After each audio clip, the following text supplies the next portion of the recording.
Bonsoir, bonsoir, bonsoir. Bonsoir à toutes, bonsoir à tous. Bienvenue au Palais Brongniart. Bienvenue au Forum mondial 3.0. Zéro exclusion, zéro carbone, zéro pauvreté. Bienvenue à cette soirée qui s'annonce magnifique.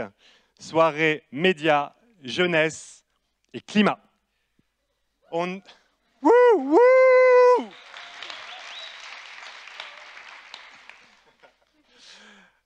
On est là pour se marrer, hein, faut le savoir. Je suis ravi, je sais que certaines têtes étaient déjà là aujourd'hui pour notre première journée de forum. Certains ont peut-être manqué cette première journée qui était exceptionnelle. Donc j'encourage tout le monde en tout cas à revenir demain. Mais sachez que c'est pas évident de faire un forum de cet acabit en année de Covid. C'est pas forcément évident de faire un forum de cet acabit le jour de la rentrée. Il y avait quand même des petits challenges devant nous, mais ça s'est hyper bien passé. On avait un super programme, on a un line-up d'intervenants géniaux, tous plus inspirants les uns que les autres, et on a eu du monde, et ça c'est quand même génial. Donc en présentiel et aussi en ligne. Merci à vous d'être venus. Donc ce soir, comme tous les années, hein, comme tous les ans, on a une super soirée. D'habitude, lors de nos forums, on en a déjà fait 12, là c'est notre 13e. On fait une soirée jeunesse et on fait aussi une soirée média. Et cette année, on a décidé de fusionner les deux. Pourquoi ? Pour faire en sorte que les récits soient encore plus inspirants, que les récits parlent à la jeunesse, et que finalement, ils confrontent cette crise, pas la crise sanitaire, mais cette vraie crise qui est structurelle et qu'on voit venir juste devant nous, qui est la crise climatique. Médias, jeunesse et climat, c'est ce qu'on veut aborder ce soir. Merci beaucoup Thibaut. Est-ce que tu peux peut-être dire à ceux qui n'étaient pas là aujourd'hui, pourquoi est-ce qu'on est passé du Forum mondial Convergence au Forum mondial 3.0 ? Oui, merci juste avant ça. Merci à nos partenaires co-organisateurs. Il n'y a pas juste convergence sur cette soirée. Et je tiens vraiment à remercier infiniment Spark News et Make Sense pour leur engagement à nos côtés ce soir.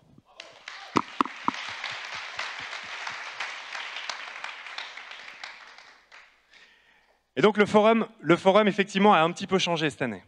On a fait 12 forums mondiaux convergence. La convergence, pourquoi ? Parce que la convergence des acteurs, parce que la réflexion sur un travail de co-construction en se disant que finalement on est beaucoup plus fort ensemble et que le collectif nous mènera plus loin. Le collectif va faire en sorte que les objectifs de développement durable soient réalisés de manière collective, certes, mais aussi inclusive, durable et plus intelligemment. Donc nous, on a cet objectif, le numéro 17, qui est finalement les partenariats pour le développement durable, la mise en place de ces partenariats pour faire en sorte d'accélérer l'agenda 2030 des Nations Unies. C'est pour ça qu'on se bat tous les jours. On a fait ça pendant plein d'années, et finalement cette année, on a décidé, avec la crise sanitaire, avec la crise climatique, de mettre la fin avant les moyens. La fin cette année, se substitue aux moyens.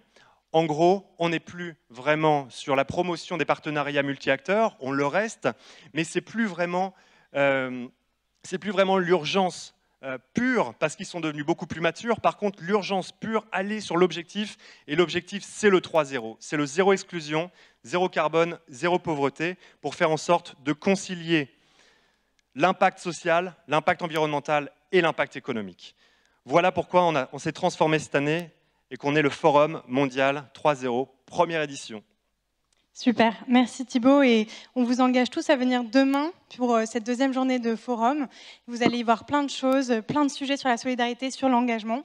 Et justement, c'est la notion d'engagement dont on veut parler ce soir, et notamment de savoir comment est-ce que les jeunes s'engagent, comment est-ce qu'ils se mobilisent, et notamment sur les questions climatiques. Donc, comme le disait Thibaut, on ne fait pas ça tout seul du tout. On voulait déjà, avant tout, vous souhaiter une bonne soirée. Moi, mon objectif, c'est que vous passiez un bon moment, que vous vous marrez.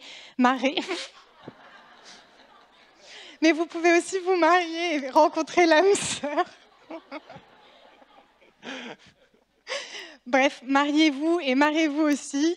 Et surtout, mon objectif, c'est que vous ressortiez gonflés à bloc pour vous mobiliser, pour vous engager, trouver des solutions ici ce soir pour rejoindre des jeunes qui, eux, savent déjà comment est-ce qu'ils s'engagent et vous aussi les rejoindre dans l'aventure. Donc voilà, yes.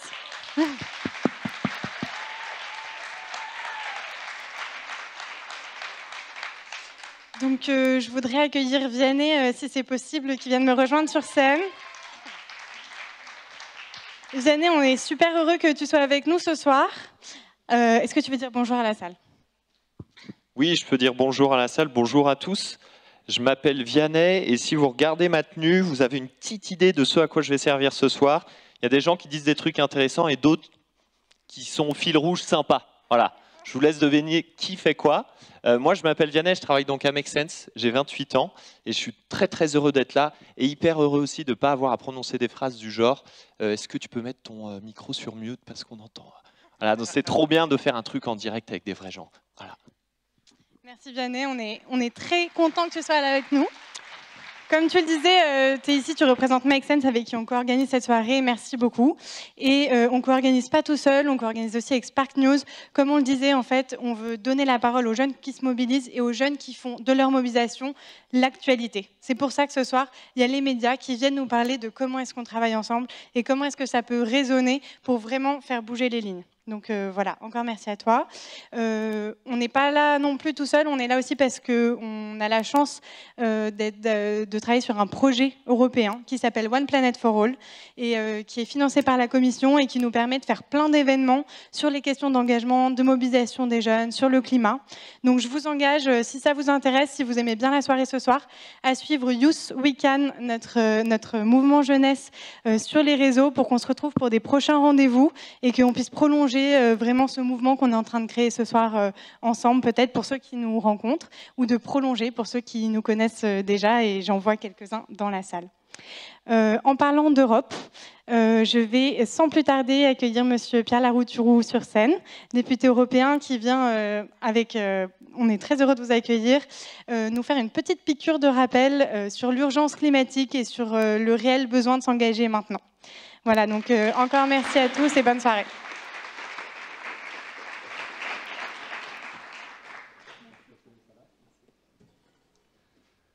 Bonsoir à tous, heureux de vous rencontrer. Je ne sais pas si vous avez besoin d'une piqûre de rappel, parce que je pense qu'on est là ce soir malgré la rentrée, malgré le virus, et qu'on est déjà tous assez convaincus. Moi, je suis très heureux de participer à ce forum, parce qu'effectivement, les 3 zéros, ça donne le sens de notre engagement. 0 exclusion, 0 carbone, 0 pauvreté. Ça rappelle qu'on n'est pas là pour sauver la planète. Quand les dinosaures sont morts, en quelques mois, la planète s'en foutait, elle a continué à tourner, elle n'a même pas ralenti pendant une seconde. Notre but n'est pas de sauver la planète. Notre boussole, c'est la dignité humaine, c'est la joie de vivre, arriver à que chacun et chacune puisse vivre dignement, vivre heureux. Et donc, on n'accepte pas d'avoir autant de gens dans la pauvreté, autant de gens dans l'exclusion, ou des gens qui peuvent mourir. 700 morts au Canada à cause des canicules, 200 morts en Allemagne à cause des inondations. Moi, j'étais invité à Bamako, au Mali, il y a quelques années. Il m'a fallu du temps pour m'en remettre. Il m'a fallu plusieurs semaines pour retrouver le sommeil. Quand les climatologues que j'ai vus à Bamako parlent du sida climatique, en disant que si on continue les beaux discours, mais si on continue à ne rien faire pour de vrai, le dérèglement climatique va faire autant de morts que le sida, que le VIH. Donc notre but est d'être juste que chacun et chacune puisse vivre heureux, vivre joyeux, une vie équilibrée. Notre but, c'est la dignité humaine, c'est pas sauver la planète.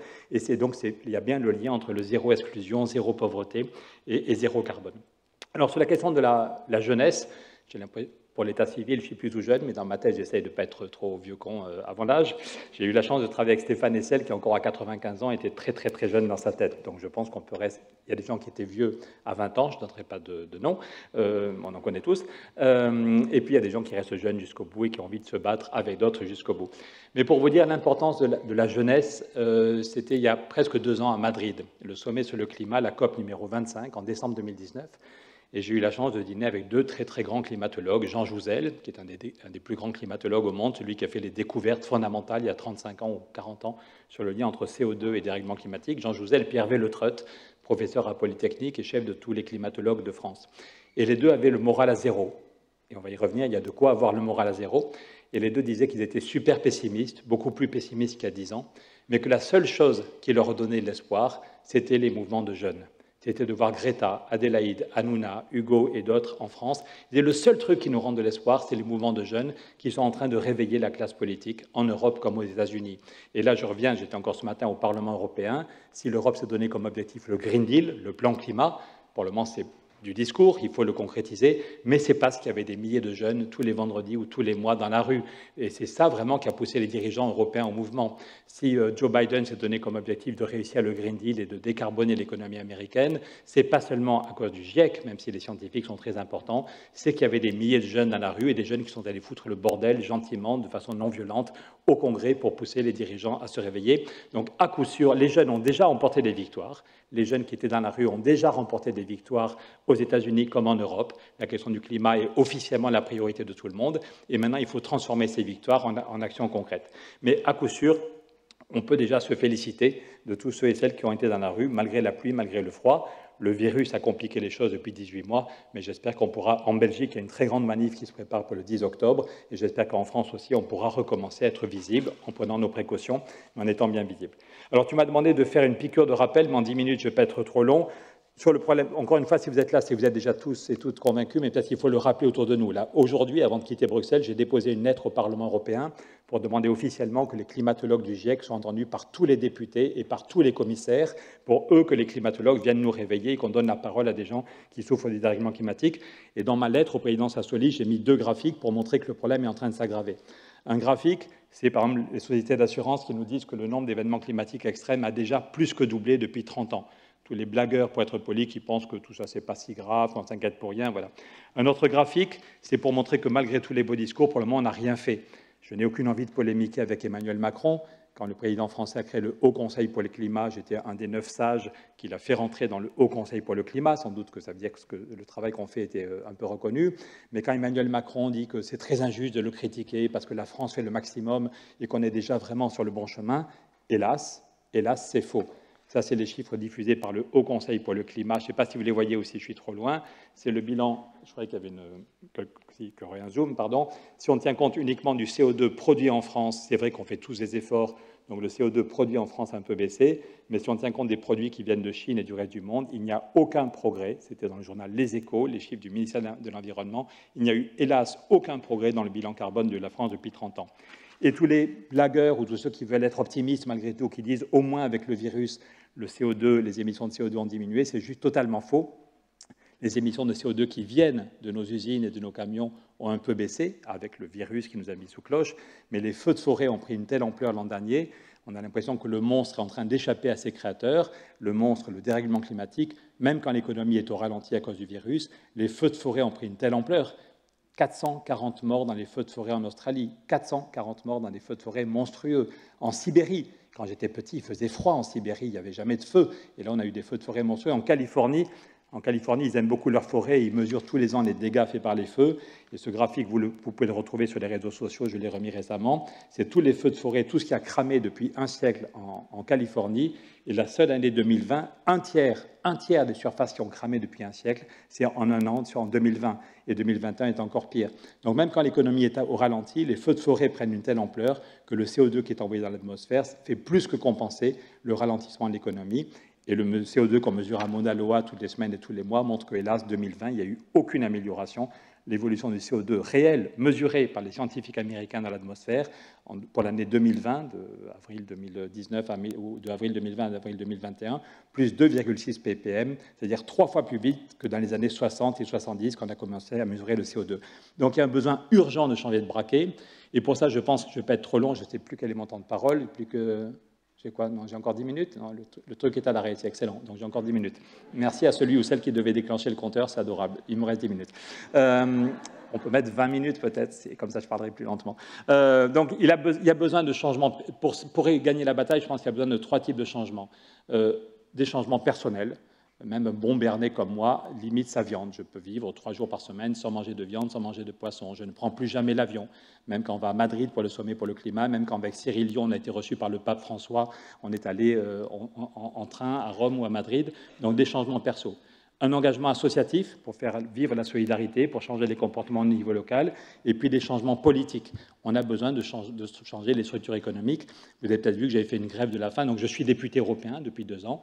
Ça peut arriver à n'importe qui. Le Parlement européen m'a demandé d'être rapporteur général du budget. J'étais assez étonné et assez ému. Je venais en plus de faire entrer 40 jeunes qui avaient foutu le bazar au cœur du Parlement, donc j'ai eu un blâme, parce que j'ai fait rentrer, sur le modèle des Sunrise Movement, j'ai fait rentrer 40 jeunes Belges qui sont venus réveiller les députés, donc j'ai eu droit à un blâme, et malgré ça, j'ai été nommé rapporteur général du budget. J'ai réussi, des mois de travail, à construire un consensus, et 70% des députés européens ont voté un rapport pour dire si on veut gagner la bataille du climat, il faut des milliards pour isoler les maisons, il faut des milliards pour faire des transports en commun, pour faire des pistes cyclables, il faut des milliards pour aider les agriculteurs à changer leurs pratiques, ça ne se fera pas tout seul. Pour isoler vraiment une maison, il faut 40 000 € à peu près. On ne va pas demander à chaque famille de trouver 40 000 €. Et on a écouté les Gilets jaunes, ce n'est pas en augmentant le prix de l'essence qu'on va trouver assez d'argent. Donc j'ai fait voter par le Parlement européen un rapport par 70% des députés, donc à part le Front National et quelques gens bizarres, en gros tous les députés ont voté, qui dit il n'y a pas de baguette magique, il faut en même temps une taxe sur le digital, une taxe carbone aux frontières, lutter contre l'évasion fiscale, et puis il faut taxer la spéculation. La principale ressource qui est facile, qui peut nous donner beaucoup d'argent, c'est une taxe sur la spéculation. Quand on a été reçu par le pape, on lui a montré cette courbe, Cyril Dion lui a montré cette courbe. La dernière fois qu'il y a eu une crise sur les marchés financiers en 2007, les marchés financiers étaient montés à 14 000 points avant de s'effondrer, 14 000. Quand on a vu le pape en mars, il était à 32 000, hier ils étaient à 35 000. Donc l'économie réelle va très mal, les hôpitaux sont à 2 doigts du chaos, mais les marchés financiers n'ont jamais été aussi élevés. Les marchés financiers aujourd'hui sont presque 3 fois plus hauts qu'au dernier niveau. Et pour le moment, il n'y a aucune taxe sur la spéculation. Vous et moi, quand on fait des courses, on paye de la TVA. Une fois, j'ai montré à la présidente de la commission, j'ai dit, dans le Parlement, j'ai dit, quand j'ai acheté mon téléphone, j'ai payé 20% de TVA, 20% de TVA. J'avais une boîte de raviolis, j'ai dit, quand les pauvres, même pour manger, les gens qui vivent dans la rue, un homme ou une femme qui vit dans la rue, même pour manger, on lui demande de payer 5,5% de TVA. Même les plus pauvres doivent payer 5,5% de TVA, mais sur les marchés financiers, c'est 0,0 la TVA. 0,0. Donc le Parlement demande qu'il y ait une taxe sur la spéculation, une petite, 0,1%, 0,1. Les banquiers ne vont pas en mourir, mais ça rapporterait chaque année 60 milliards d'euros. Et si vous avez 60 milliards d'euros chaque année, il y a 10 milliards qui arrivent en France et on pourrait avoir une vraie loi climat. C'est pour ça que Cyril Dion était venu avec nous pour montrer le lien entre nos combats, quand on est allé voir le pape, pour montrer nos combats européens. Ce n'est pas pour du fric pour Bruxelles. Le but n'est pas d'avoir de l'argent pour Bruxelles. Le but, c'est que dans mon coin des Pyrénées, comme à Paris, à Grenoble ou en Italie ou en Pologne, on ait de l'argent pour que chaque famille puisse isoler sa maison, que chaque village puisse isoler la maison commune, la maison de retraite ou l'école. Donc il faut des changements politiques.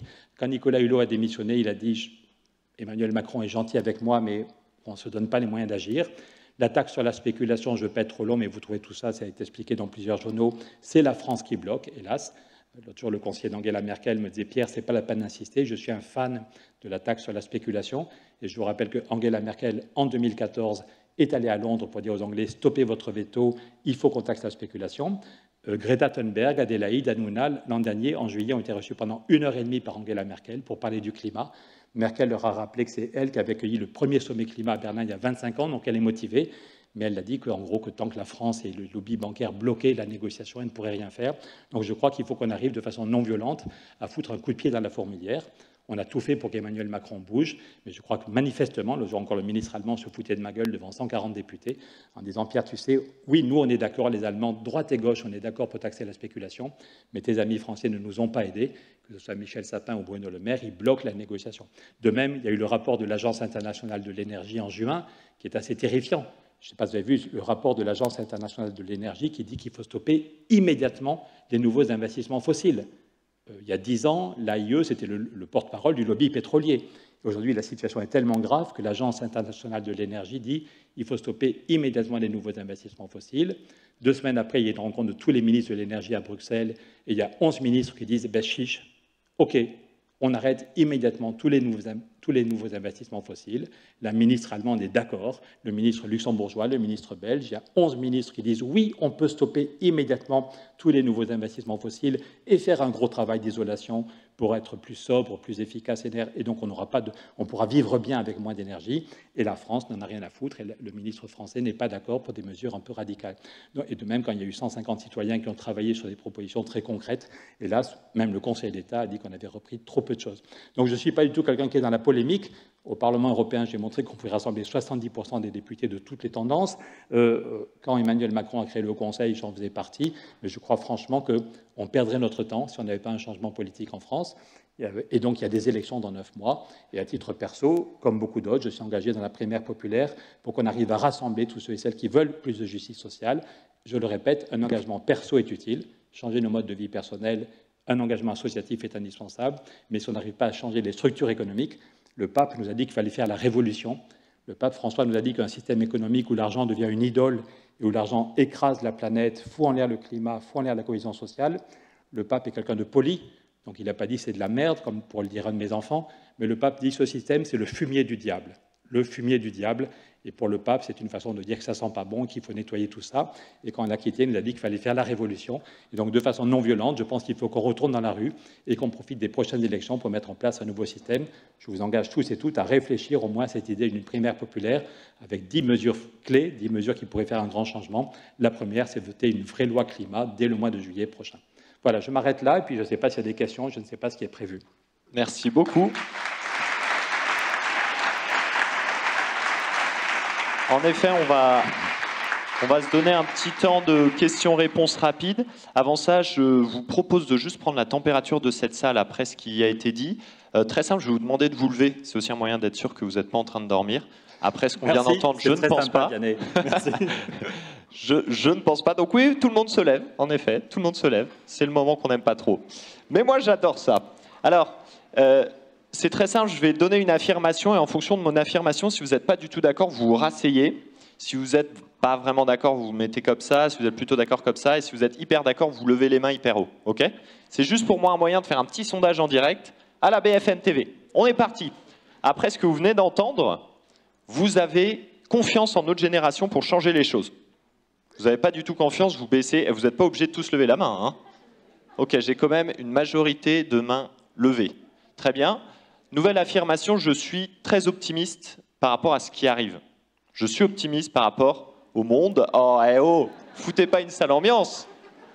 Ok, donc j'ai très peu de mains levées. Ah, j'ai quelques... allez là-bas pour avoir le moral. Il y a un bon petit groupe. Très bien, je vais aussi prendre la température. Vous avez parlé de 3 niveaux d'engagement. Engagement dans une... C'est là qu'on voit si j'ai bien écouté. Dans une asso, l'engagement politique et l'engagement personnel. À chaque fois, je vais citer un de ces engagements et vous allez applaudir en fonction de si vous avez l'impression ou pas d'être au top sur cet engagement. OK ? Juste pour prendre cette jauge-là aussi. OK ? Je suis personnellement très engagé.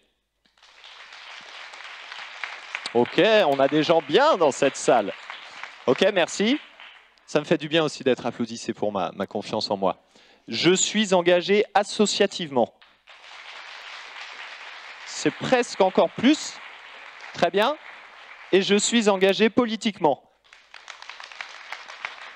D'accord. On remarque que c'est un petit peu moins fort. Est-ce que vous avez des petites questions à poser? Je vais en prendre 2, 3. Il y a des gens normalement qui circulent dans la salle avec un... Oui, vous pouvez vous rasseoir. J'ai oublié de vous le dire. Alors, si je peux expliquer mon vote, moi je ne suis plus engagé associativement par manque de temps, mais j'ai passé mon temps avec ATD à faire du colportage de livres quand j'avais un peu plus de temps. Donc je n'exclus pas du tout, je n'oppose pas du tout l'engagement associatif et politique, mais être député, ça bouffe du temps. C'est vrai que je n'ai pas remarqué que vous n'applaudissiez pas. L'absence d'engagement associatif aujourd'hui. Y a-t-il une question, une remarque, une critique sur le fait que Pierre ne soit plus engagé associativement? Merci. Une question au fond. Bonsoir. Merci beaucoup pour cette intervention et merci d'être revenu sur ces 3 points options d'engagement. Une autre que je ressens de plus en plus, parce que moi j'ai créé un média qui s'appelle Les Pépites Vertes, qui aide les jeunes à trouver des métiers et des vraies carrières dans ce secteur de la transformation et de la transition. Je voudrais vous demander, Pierre, si vous pensez qu'un des autres axes peut être carrément des projets de carrière et des vrais métiers à construire, des nouveaux métiers même, et des nouvelles compétences à construire pour pouvoir faire face aux grandes transformations qu'on doit opérer. La réponse est oui, évidemment. Le fait de se dire qu'est-ce que je vais faire de ma vie, j'ai qu'une vie, ma boussole, c'est pas forcément le fric ou de faire exactement comme ceux qui ont fait la même école ou la même université. Essayer d'avoir, y compris de prendre son pied, d'avoir un boulot intéressant où on ne se sent pas schizophrène, c'est vraiment important. Et donc c'est vraiment bien de voir, y compris pas mal de jeunes, ou des jeunes qui se disent, moi je prends 6 mois, tant pis si à la fin je mange que des pâtes et de la sauce tomate, mais tant pis, j'en vois quasiment toutes les semaines qui disent, vu la gravité du problème climatique, je prends 6 mois pour m'engager à fond. L'autre jour, j'ai vu un gars qui dit qu'il arrête sa thèse, qu'il a prévenu son directeur de thèse que pendant 6 mois, il va s'engager à fond sur la question du climat et pour obtenir la primaire populaire, parce qu'il se dit que voilà, il y a un moment, il faut que ceux et celles qui prennent les décisions au niveau national et au niveau européen soient conformes à ces engagements. Donc je trouve et on est plus confortable. Moi, j'étais longtemps consultant chez Accenture, Arthur Andersen, j'avais un boulot passionnant, mais il y a un moment, on m'a demandé de choisir. On m'a expliqué que j'avais tout ce qu'il fallait pour être un des patrons du cabinet au niveau mondial, mais on m'a dit tu dois t'engager à ne plus parler de la semaine de 4 jours et des questions sociales. Et les patrons étaient cool, ils m'ont dit si tu veux être un des patrons au niveau mondial, on te soutient, tu as tout ce qu'il faut, mais sinon, et ils m'ont laissé 3 mois pour choisir. Et en conscience, je me suis dit que mon but dans la vie n'est pas d'être millionnaire. Et donc, j'étais licencié de chez Accenture. Voilà. Et en fait, je suis beaucoup moins riche que mes copains qui sont restés financièrement, mais je suis très heureux et je me sens beaucoup moins schizophrène. On n'a qu'une vie. Je vous rappelle vraiment que ça vaut le coup d'en profiter pleinement. Et la période fait qu'il y a plein de gens, je connais plein de gens qui sont banquiers et qui sont complètement schizophrènes et qui sont très riches financièrement, mais qui, dès qu'ils en parlent un peu, on est 3 ou 4, on dîne ensemble, et on se rend compte qu'en fait, ils sont assez tristes intérieurement. Donc, si on veut retrouver le goût de la fête, je ne sais pas ce que tu disais, on est là pour se marrer. Je ne sais pas si on va pas se marrer en permanence, mais il y a des moments où c'est important de se marrer et de faire la fête. Et donc, je pense qu'être libre, même si on gagne moins que certains, être en cohérence avec ses valeurs, je trouve que c'est très important pour son équilibre perso. Et on peut vraiment prendre son pied, on peut être heureux dans un engagement associatif ou politique. Merci. Je me permets juste Pardon. Rapidement, parce que après. De demander, oui, si du coup c'est complètement incompatible d'avoir une bonne rémunération et une carrière engagée, et si on peut faire des choses politiquement pour faire en sorte que ce ne soit pas le cas. Après ça, moi j'étais quand même content d'être consultant pendant un moment, ça m'a permis de comprendre comment marchaient les entreprises et de faire évoluer les entreprises. Je ne dis pas qu'il faut forcément faire des choix drastiques, mais je crois qu'il y a un moment où effectivement... travailler chez Total ou ailleurs, c'est compliqué aujourd'hui. C'est très très bien d'ailleurs de voir plein de jeunes qui sortent de grandes écoles ou d'universités qui disent je n'irai pas chez Total. Il y a un moment, il faut faire des choix. Et puis avoir du temps, un équilibre perso. Il y a quelqu'un qui vient de s'engager dans mon équipe pour la présidentielle, mais qui dit qu'il veut être à 4/5e, à 4 jours, parce quand il sera à 4 jours au boulot, il est à plein pot, mais il veut garder du temps pour son équilibre perso, et c'est important de ne pas se cramer, même s'il y a une urgence absolue, mais l'urgence, il faut quand même garder son équilibre perso et avoir du temps pour vivre avec les gens qu'on aime. C'est aussi pour ça que j'aimerais vous parler de la semaine de 4 jours. Mais quelqu'un a remis le compteur. Qui c'est qui a remis le compteur là-bas? Je vois le compteur, je vais encore prendre 2 minutes pour 2 autres questions. Questions courtes, réponses courtes. Je laisse, c'est bien parce que comme c'est pas moi qui ai les micros, c'est pas moi qui frustre les gens. C'est à vous de choisir. Je vois une main levée ici, une main levée ici. Bah voilà, 2 questions. Ouais. J'en ai loupé d'autres. Ah ouais, j'en ai loupé d'autres. Ouais, bonsoir. Bonsoir, pardon, au fond. Bonsoir. Bonsoir Pierre, moi j'avais une question plutôt tournée autour de la communication, c'est-à-dire que vous parlez notamment beaucoup des banquiers ou des anciennes personnes qui ont décidé juste de maintenant vraiment s'engager. Je pense à une personne comme Bon Pote, qui est peut-être dans la salle ce soir, mais qui fait partie de ces personnes qui ont décidé d'alerter. Comment vous voyez la communication autour de tous ces sujets-là? C'est-à-dire comment communiquer de façon efficace sans tomber forcément dans le greenwashing, sans tomber dans l'écologie punitive? Qu'est-ce que vous voyez, comment vous voyez la communication à ce sujet-là pour impacter? Et je pense notamment il y a les jeunes certes, mais il y a les anciennes générations. Donc comment on les touche sans forcément les accuser? Alors, il ne s'agit pas d'accuser, on est tous responsables collectivement, on a tous besoin de changer collectivement, aucun de nous n'a la baguette magique, on ne peut dire que tout ce qu'il fait dans sa vie est complètement cohérent et génial. Une des raisons pour lesquelles je pense que les jeunes, la jeunesse, ont un rôle crucial, c'est que, c'est con à dire, mais que les 18-30 ans sont peut-être moins blasés, moins déçus par les politiques que la génération au-dessus, qui a voté, qui s'est senti trahi et qui souvent est vraiment déçu par le politique. Tandis que les 18-25 ans arrivent un peu nouveaux, ils ont plein d'énergie, l'énergie de la jeunesse, ils voient la gravité, ils sont super informés souvent, ils voient la gravité du problème climatique et ils sont dans une optique positive, non pas punitive, mais positive de trouver des solutions. Et puis, quand ils reviennent à la maison, ils parlent avec les parents, ils parlent avec la génération au-dessus. La génération au-dessus qui zappe, dès qu'ils voient un homme ou une femme politique à la télé, ils en ont marre, ils zappent, ils n'écoutent plus parce qu'ils trouvent que c'est du ronron sans intérêt. Mais si c'est leur fils ou leur fille qui revient tous les 2 mois à la maison pour laver son linge ou juste pour le plaisir de voir les parents quand de temps en temps, et qui leur parle du climat, et qui leur dit qu'il y a des solutions, et qui leur dit que la semaine de 4 jours, ça peut créer des emplois, et qui leur montre une vidéo bien foutue, et bien donc peut-être que les 18-25 ans peuvent aider les plus vieux à retrouver du courage et retrouver l'envie de se bouger collectivement. Donc c'est pour ça, si un jour vous venez au Parlement européen, vous êtes les bienvenus, et je vous verrai que dans mon bureau, il y a une très belle photo du mur de Berlin. Et on voit que le mur de Berlin, c'est des gens comme vous et moi qui l'ont fait tomber, et pas mal de jeunes en particulier. Et je dis ça souvent parce que, ça c'est le côté vieux con qui ressort, mais j'ai fini mes études, j'ai fait l'agro et puis Sciences Po, et j'étais étudiant à Sciences Po en avril 89. Je finissais mes études. Et le plus grand spécialiste de l'Allemagne, le plus grand spécialiste, nous a dit que le mur de Berlin était encore là pendant 50 ans, au moins, et que de notre vivant, on ne verrait jamais la réunification. Et c'était le plus grand spécialiste, donc il avait raison, en avril 89. Et 5 mois plus tard, le mur de Berlin est tombé, non pas parce que les grands chefs l'ont décidé, ce n'est pas Helmut Kohl ou Gorbatchev qui l'ont décidé, ce sont des gens comme vous et moi. Václav Havel a une phrase magnifique que j'ai mise dans mon bureau en dessous de la photo du mur. Václav Havel dit « Chacun de nous peut changer le monde ». Le texte de Václav Havel est magnifique. Juste après la chute du mur, il dit « Le peuple s'est réveillé avec une rapidité bouleversante. Tous ceux qui ne mentaient pas dans leur vie quotidienne ont apporté leur contribution. » Et il dit « Chacun de nous peut changer le monde, même s'il croit qu'il n'a pas la moindre importance, chacun de nous peut changer le monde. » Et c'est des gens sans importance, ce n'est pas des ministres, c'est pas des qui ont fait... Et on voit comment, effectivement, ceux qui ont fait tomber le mur, c'est essentiellement des jeunes. Il y avait aussi des vieux, des Bronislav Geremek, des Václav Havel, mais c'était essentiellement des jeunes qui disaient « Putain, ce système, je n'en peux plus, j'ai envie de vivre libre, j'ai juste envie de vivre heureux. » Et ils ont fait, sans une goutte de sang, ils ont fait tomber le mur de Berlin. Et derrière, les vieux chefs politiques, Gorbatchev, Helmut Kohl, ont très bien géré, sans drame. Mais c'est des jeunes, et moins jeunes, mais des jeunes qui étaient dans la tête, qui ont fait tomber le mur de Berlin. Et aujourd'hui, il faut qu'on arrive à faire tomber un système qui est totalement cynique et qui nous amène à un suicide collectif. Tout le monde en a conscience. Tout le monde en a conscience. Je vois les ambassadeurs que je rencontre, tous les ambassadeurs qui me disent « Vous avez raison, Pierre, je vais vous inviter ».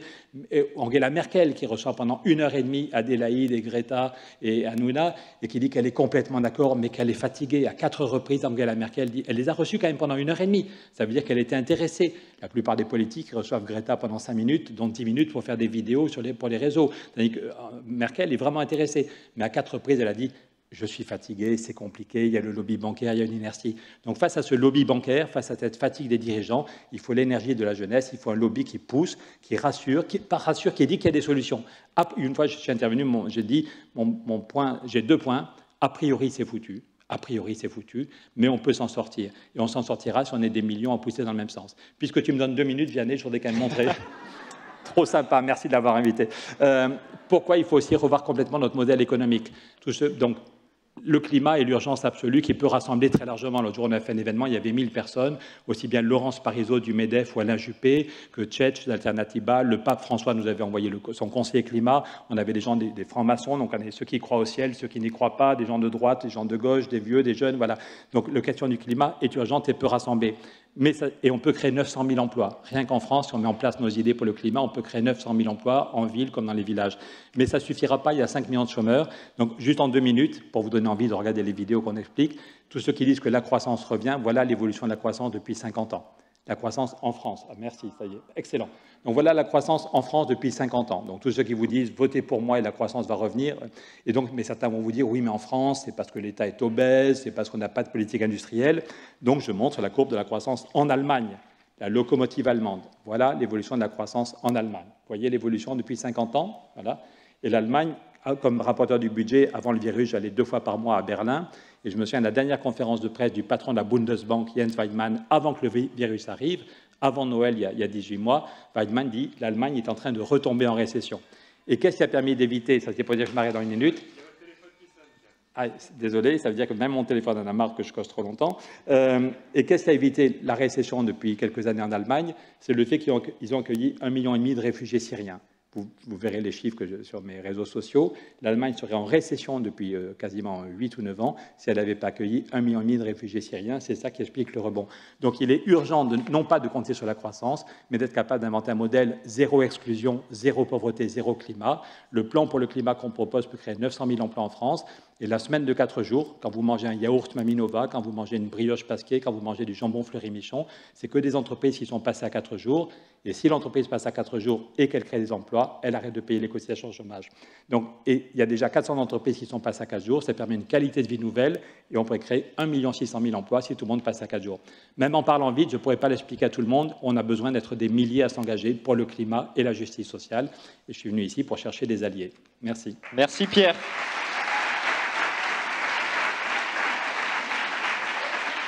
Merci pour ces mots-là. On va avoir une mini modification de programme pour ceux qui étaient censés pitcher. Désolé pour ceux qui avaient des questions à poser, mais Pierre a dépassé de 3 minutes 24, c'est écrit là-bas. Ce n'est pas moi le responsable. On va passer directement à la table ronde des médias animés par Spark News et après on fera les pitchs. Donc pour ceux qui étaient en train de stresser, vous allez stresser encore un petit peu plus. Merci. J'accueille donc, merci beaucoup Pierre. J'accueille Anissa sur scène et toute l'équipe de Spark News. Et je vais vous laisser la main. Je vais vous laisser la main après ces paroles, après Angela Merkel et après tous ces graphiques. Super. Merci beaucoup Yanné. Désolée pour le petit changement de dernière minute, mais il y a des gens qui ont des trains et la SNCF essaye d'être en avance. D'ailleurs, il y a une des personnes qui devait être là ce soir qui, hélas, est coincée dans un train à Rennes et pense très très fort à nous et est absolument désolée de ne pas être parmi nous. C'est Stéphanie Germain, la rédactrice en chef de Ouest France. Mais je suis Anissa, du coup, je travaille chez Spark News, je suis en charge de tout le déploiement de nos programmes médias et j'ai l'honneur aujourd'hui d'être accueillie et par Convergence. Merci beaucoup pour cette super soirée. On est ravis de pouvoir enfin voir des gens, de vous rencontrer et surtout de parler de super sujets qui nous portent tous et toutes. Aujourd'hui avec moi, Marie-Luz Ribaud. Marie-Luz, tu es la rédactrice en chef des suppléments à Sud-Ouest. Et Georges Bozy, tu es directeur d'édition au Dauphiné Libéré chez Ebra. Alors, je ne sais pas si vous connaissez Ebra, si vous n'êtes pas dans l'Est, c'est tous les suppléments, tous les journaux du Progrès, des dernières nouvelles d'Alsace et j'en passe, il y en a beaucoup plus encore. Alors évidemment, on va parler médias, on va parler jeunesse et on va parler climat.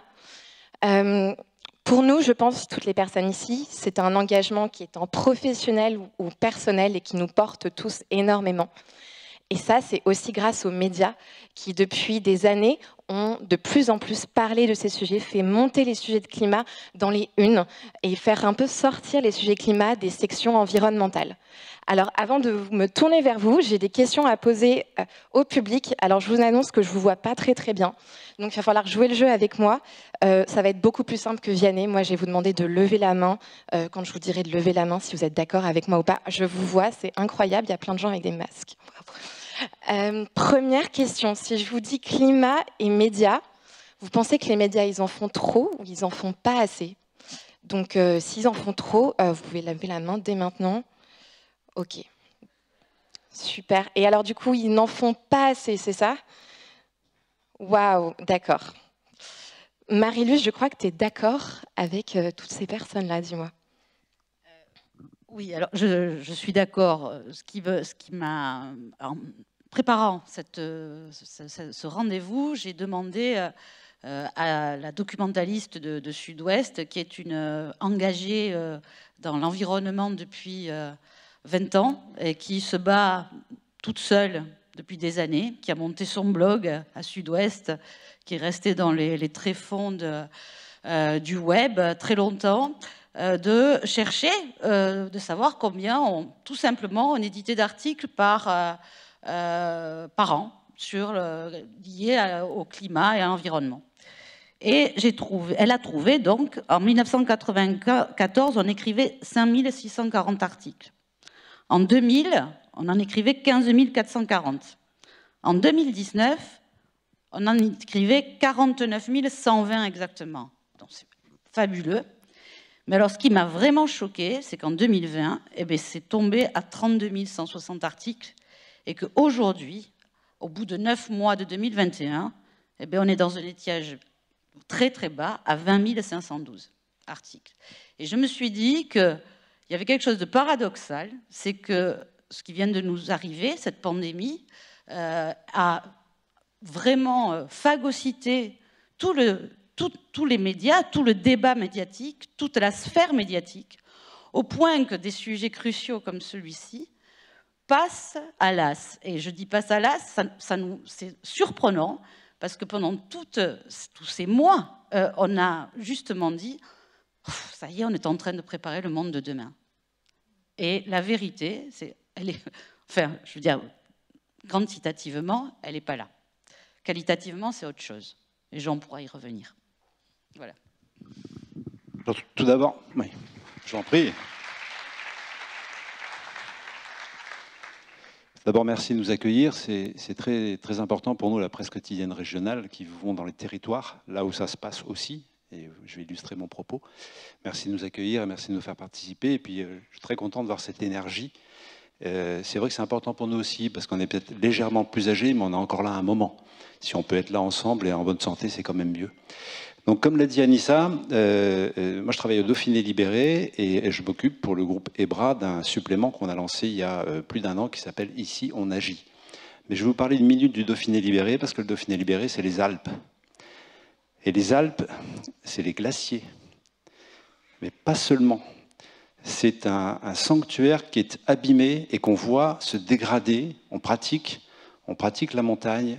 Et depuis ces 20 dernières années, si vous cherchiez un moyen de vérifier ce qui peut être dit, alors oui, il y a des éléments objectifs, il y a des chiffres, puis après il y a la réalité. Monsieur Larotto, j'ai bien écouté ce que vous avez dit. Évidemment, c'est incontestable. Nous, on le voit de nos yeux et presque au quotidien. Donc malheureusement, au Dauphiné Libéré, souvent quand on parle d'environnement, c'est pour faire des constats. Et ces constats, ils sont tristes. Pour ce qui concerne l'engagement de notre groupe de presse pour augmenter le nombre d'articles qui concernent l'environnement, on a lancé donc ce supplément qui s'appelle « Ici on agit » il y a 1 an et qui est publié, c'est un mensuel, 16 pages, qui est publié par le Dauphiné Libéré, par le Progrès, par le Journal de Saône-et-Loire, par le Bien Public, par les dernières nouvelles d'Alsace, par l'Alsace, par le Républicain Lorrain, l'Est Républicain et Vosges Matin. On est le premier groupe de presse quotidienne régionale en Europe et on a choisi de s'engager en publiant ce supplément qui est fait donc de sujets qui sont liés à l'environnement et de solutions locales pour aider à régler le problème autant que faire se peut, parce qu'encore une fois, la solution, elle est en chacun de nous. On va voir ceux qui isolent leur maison, trouvent des solutions, parfois toutes bêtes, et je vais vous donner un exemple. Quand on ramasse la lavande, vous savez, on a une espèce de grosse tondeuse. Alors quand on fait avancer la tondeuse, elle tue des abeilles. Mais il suffit de mettre un petit arc en métal devant la tondeuse, 30 à 50 cm devant la tondeuse, elle bouscule la plante, les abeilles s'envolent et on récolte. C'est pas grand-chose, hein, mais c'est important les abeilles. Voilà, c'est de ça dont on parle.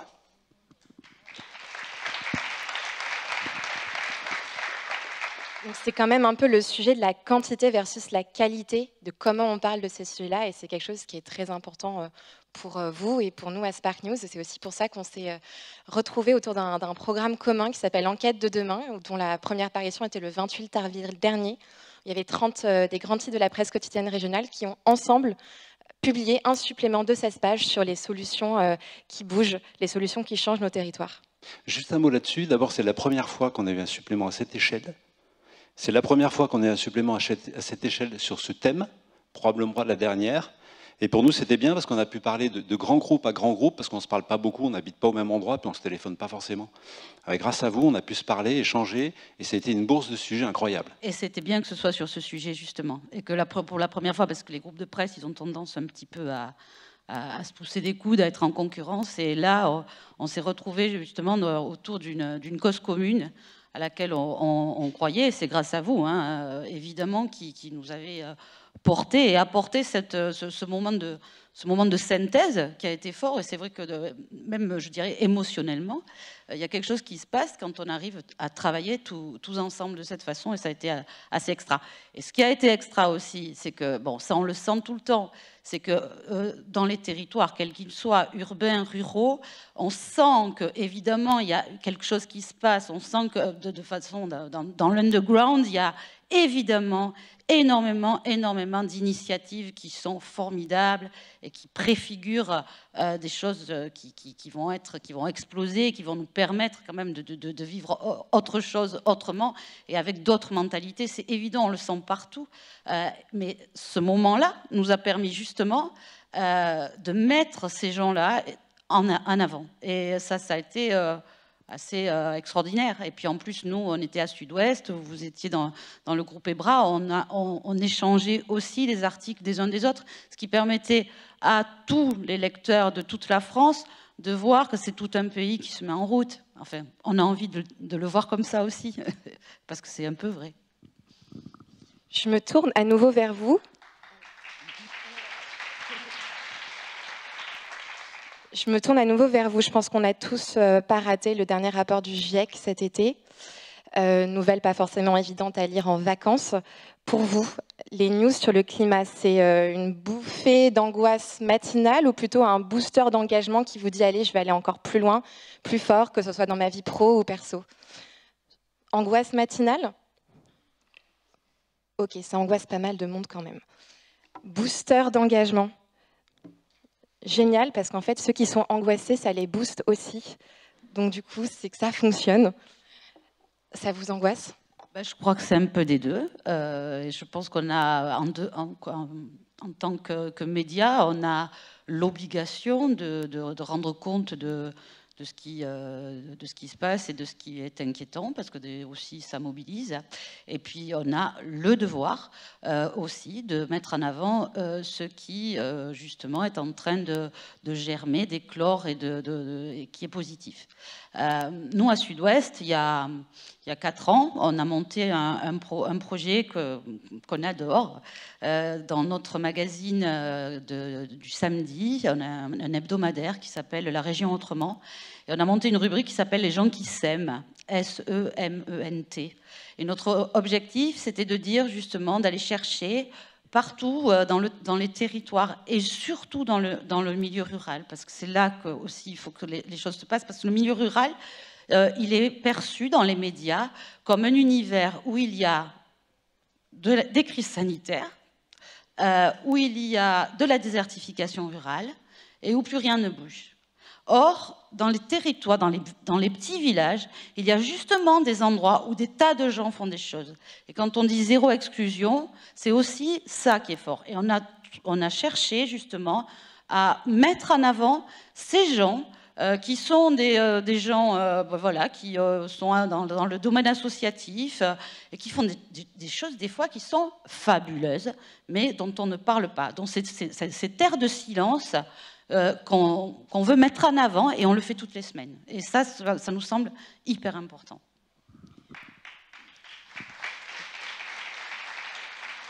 Je pense que le taux d'applaudimètre de Marilus grimpe de plus en plus au fil de la soirée. Georges, comment est-ce qu'on fait pour faire en sorte que les sujets climat ne soient pas trop anxiogènes ? C'est difficile, parce qu'ils le sont. Tout simplement, et qu'on ne peut pas, nous, faire comme si c'était pas trop grave ou super grave. Soit pour rassurer bêtement d'un côté, soit pour en faire des caisses en se disant, chouette, si on fait ça fort, on va peut-être vendre un peu de papier ou faire de l'audience. C'est pas ça qu'on fait, nous. Tous les matins, quand on parle de quelque chose ou de quelqu'un, on le croise dans la rue. Donc il y a vraiment il faut vraiment prendre conscience du fait que la presse quotidienne régionale, elle vit à l'endroit. C'est pour ça qu'on a appelé notre supplément « Ici, on agit ». C'est pas pour dire qu'ici, on agit et ailleurs, on n'agit pas, hein, c'est bien sûr. Quand on voit ce qui se passe ici ce soir, on comprend que l'action, c'est pas une exclusivité et qu'elle doit être partagée. Mais quand on est à l'endroit comme ça, on est obligé de mesurer un peu le propos et de ne pas en faire trop. Alors que ce soit flippant, oui, comme je l'ai dit tout à l'heure, on le constate. Après, comment dire, moi j'ai aimé ce qu'on a dit tout à l'heure. C'est vrai qu'on essaie de faire ça, c'est-à-dire de démontrer que, effectivement, si on arrive à toucher un lecteur à la fois, même par un sujet qui va lui parler, on aura fait quelque chose. Et donc ça rejoint la théorie du on a tous quelque chose à faire et on a tous une partie de la solution. Ben, nous, on a la chance de parler à plein de gens en même temps, soit de leur murmurer quelque chose à l'oreille, soit d'aller directement dans l'intimité avec les smartphones. Maintenant, il ne faut pas oublier que la presse quotidienne régionale est aussi très puissante sur ce type de médias. Mais quand quelqu'un lit son journal, on va parler du papier, eh ben, il se passe quelque chose, il y a une relation. Et si on arrive à parler aux gens de ces sujets-là, tout simplement normalement, on n'est pas là pour faire monter l'angoisse ou la faire baisser, mais juste pour parler aux gens.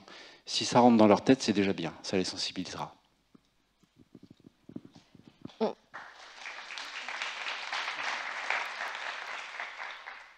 On va passer à un QCM, donc on va monter le niveau de difficulté de participation un petit peu.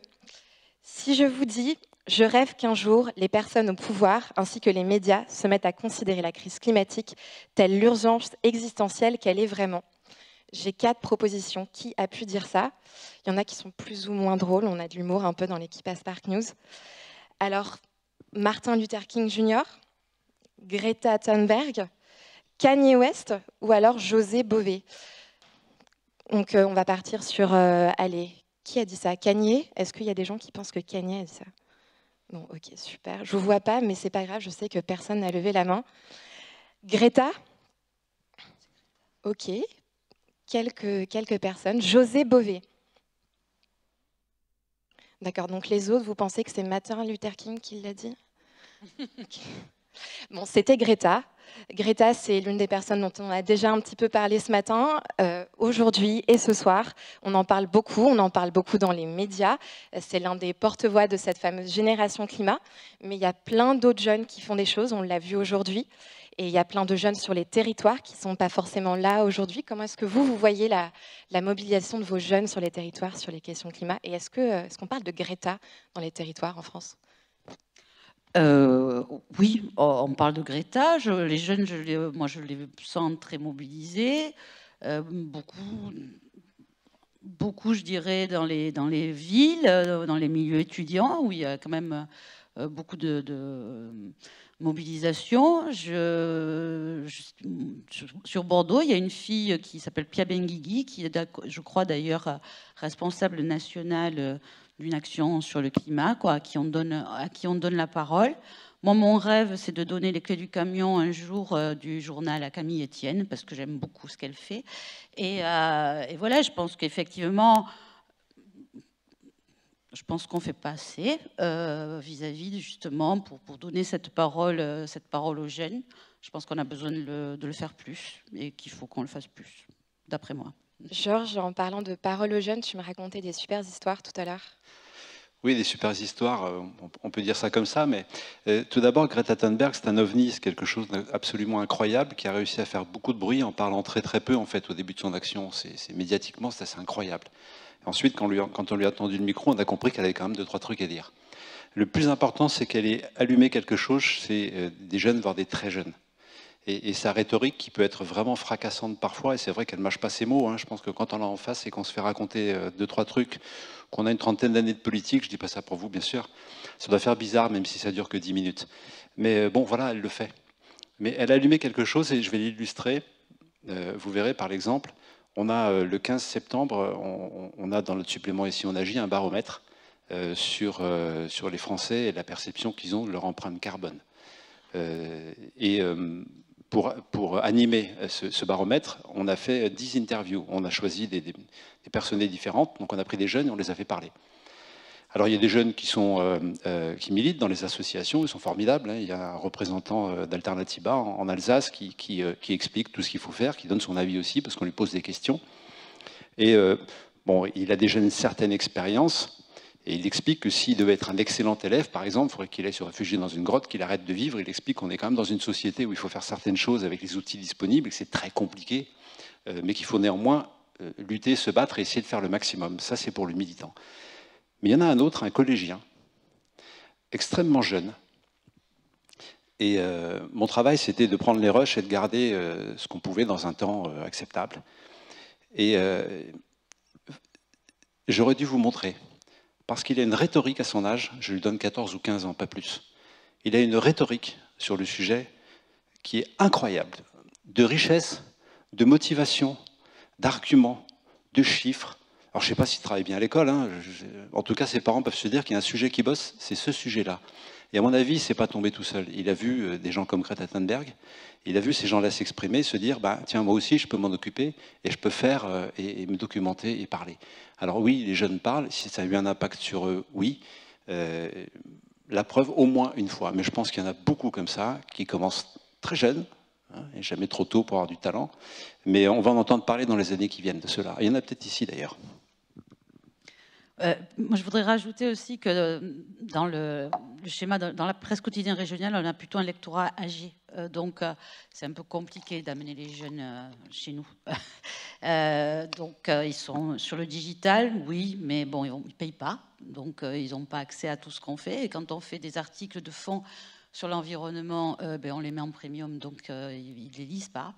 Notre idée, je pense que on va les amener vers nos titres de presse par d'autres biais, peut-être que d'abord la lecture, c'est-à-dire par rapport à des actions qu'on va mener. Là, on est en train d'organiser, je m'en occupe là d'une grande journée le 8 octobre à Bordeaux, qui va s'appeler Demain les rencontres du progrès, qui est la suite d'une grosse manifestation qu'on avait fait à Latché sur la propriété de François Mitterrand, où on avait rassemblé justement beaucoup de gens dans tous les domaines des sciences humaines, autour de sujets essentiellement climatiques. Jean Jouzel était là d'ailleurs. On fait ces journées-là qui sont gratuites pour amener les jeunes à venir nous rencontrer à nous, Sud-Ouest. On va aussi les inviter à apprendre à rédiger un article de presse, on va faire un atelier presse, on va faire un atelier des scènes de presse, on va faire des choses comme ça qui, je pense, les amèneront vers le titre qu'ils ne voient pas comme quelque chose vers lesquels ils s'identifient immédiatement. Il ne faut pas se faire d'illusions, on le saurait sinon. Je voudrais juste ajouter quelque chose, c'est que je ne sais pas quel est votre niveau d'action personnelle sur le sujet. Vous êtes sensible, évidemment, sinon vous ne seriez pas là. Mais n'hésitez pas à bousculer la presse. Ce n'est pas très difficile. Et on n'est pas, vous voyez, on est des gens comme vous. Hein. On n'est pas dans des tours d'ivoire, on ne peut pas nous parler. Ça, ce n'est pas vrai, c'est des âneries. Certains diraient des conneries, ils ont raison de dire ça. Il faut nous solliciter. Si vous êtes engagé, si vous êtes militant, il n'y a pas de problème. C'est un sujet qui est grave dans le sens où il nous concerne tous.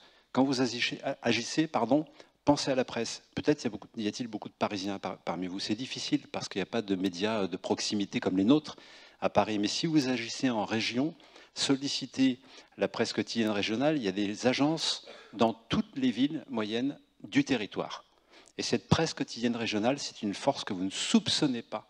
Si vous prenez des initiatives ou si vous connaissez des gens qui prennent des initiatives, vous voyez bien qu'on est en ordre de marche et qu'on peut non seulement écouter, mais relayer. N'hésitez pas, poussez la porte d'une agence, téléphonez, demandez à la chef ou le chef d'agence ou le directeur des éditions locales et allez les voir et parlez-leur. C'est important parce que c'est un excellent moyen de porter la parole.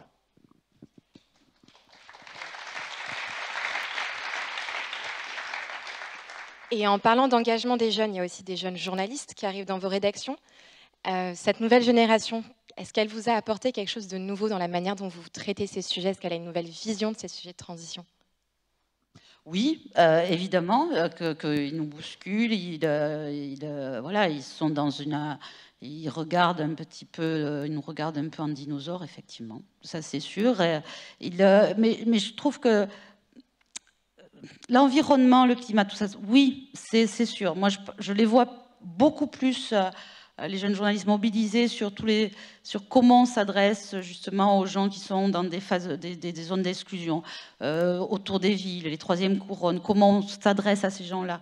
C'est plus, ils ont, je trouve, plus une conscience, ils ont une forte conscience sociale. Je ne dis pas qu'ils n'ont pas une forte conscience climatique, ils l'ont, mais je trouve que ce qui ressort, c'est plus une conscience sociale, et je pense que c'est très important aussi, et très utile, et très fort.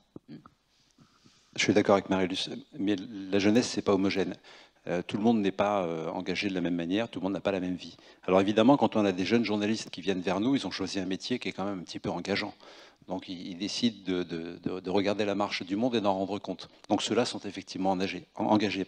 Ce qui nous intéresse chez eux, c'est leur agilité, leur capacité à rebondir en fonction de l'information sur les différents médias et cette sensibilité réelle qu'ils ont pour la cause, parce que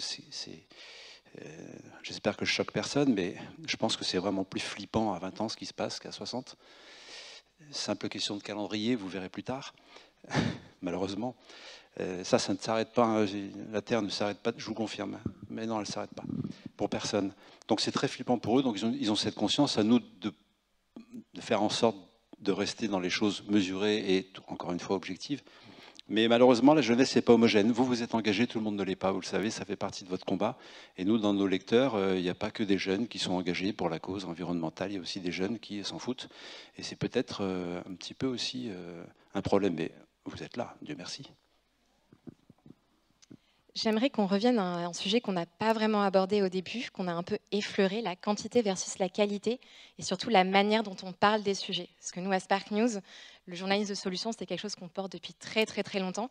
D'abord à l'international, au travers de grands programmes avec peut-être parfois 50 médias qui, le même jour, partageaient des solutions concrètes sur les enjeux de développement durable, mais aussi en France, avec la presse quotidienne régionale, donc avec vous, mais aussi avec Ouest France, avec le groupe Rossel, Voix du Nord et le groupe Midi Libre. On a du coup créé ensemble ce programme dont on était en train de vous parler au départ, Enquête de demain, qui a réuni 2,6 millions de copies, 10 millions de lecteurs le 28 avril dernier.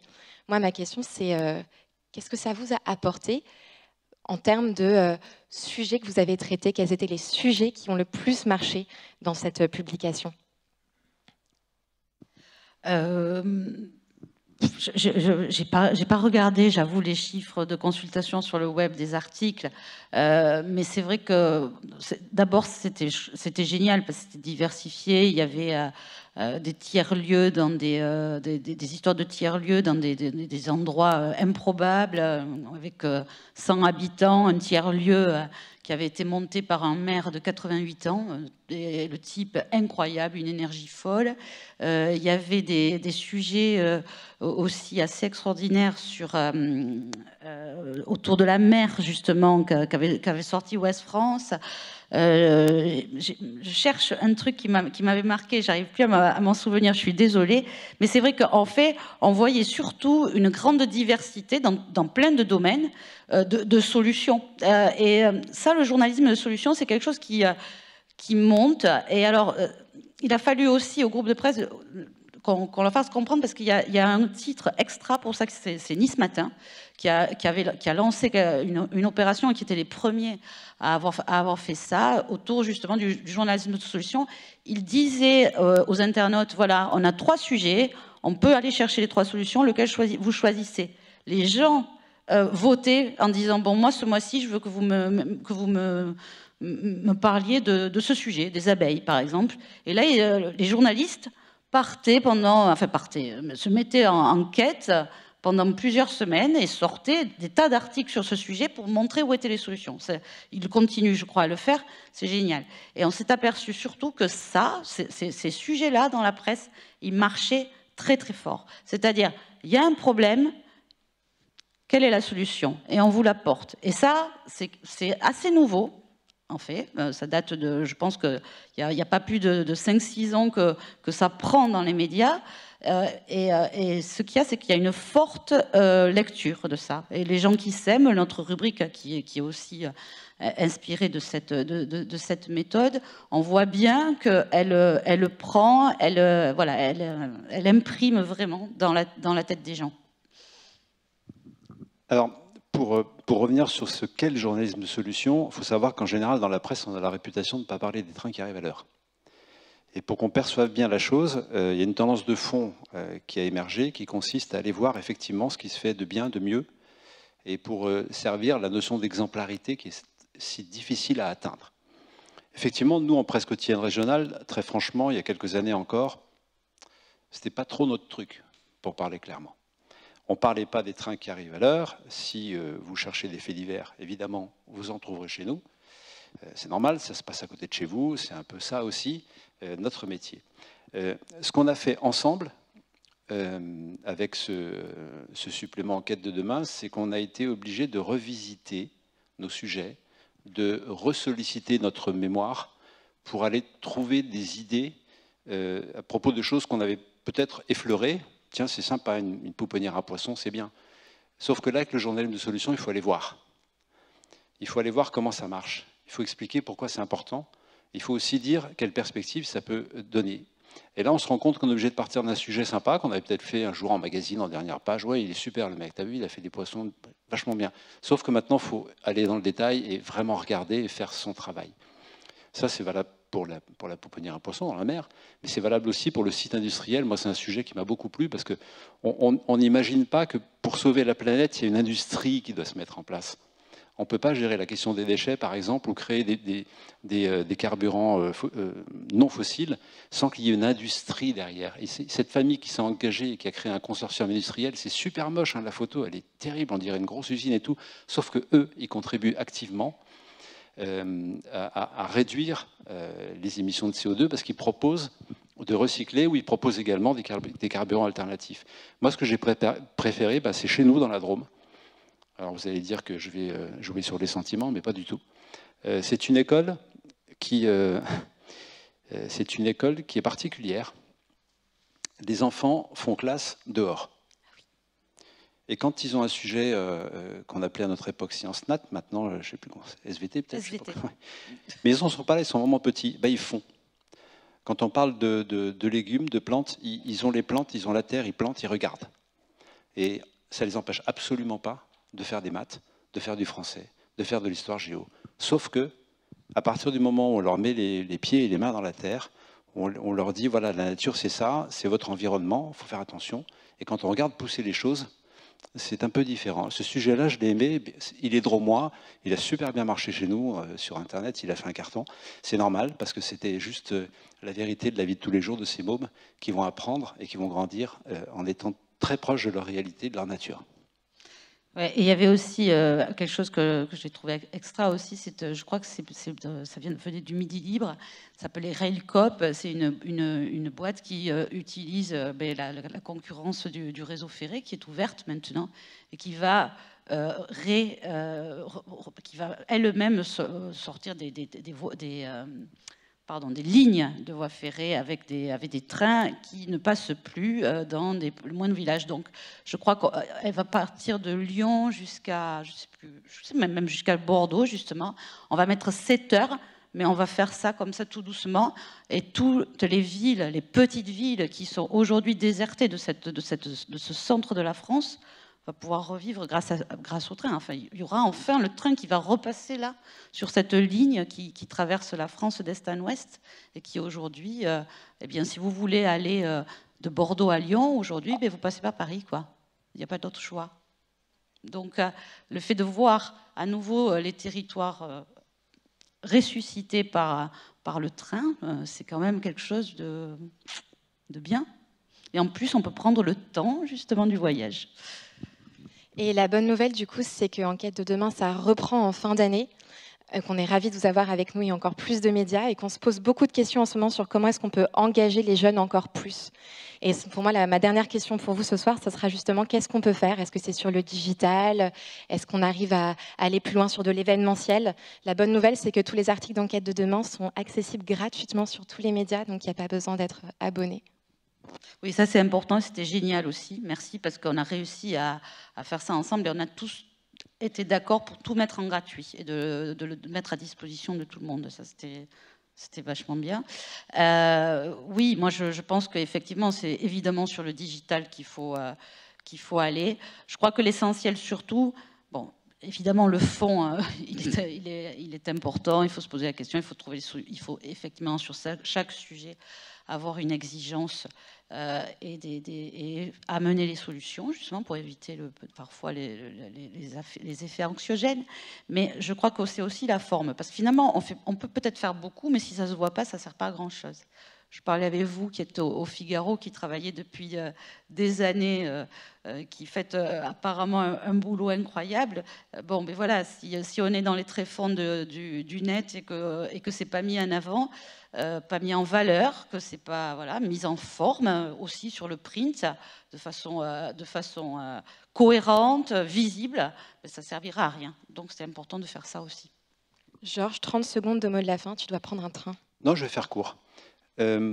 vous vous exprimez, vous les jeunes, beaucoup sur les réseaux sociaux, c'est très bien, vous avez cette possibilité-là. Alors pour faire très court, qu'est-ce qu'on peut faire pour vous, nous, dans la presse quotidienne régionale? C'est peut-être tout simplement vous écouter un petit peu plus. Et si on fait ça, déjà, on aura fait beaucoup.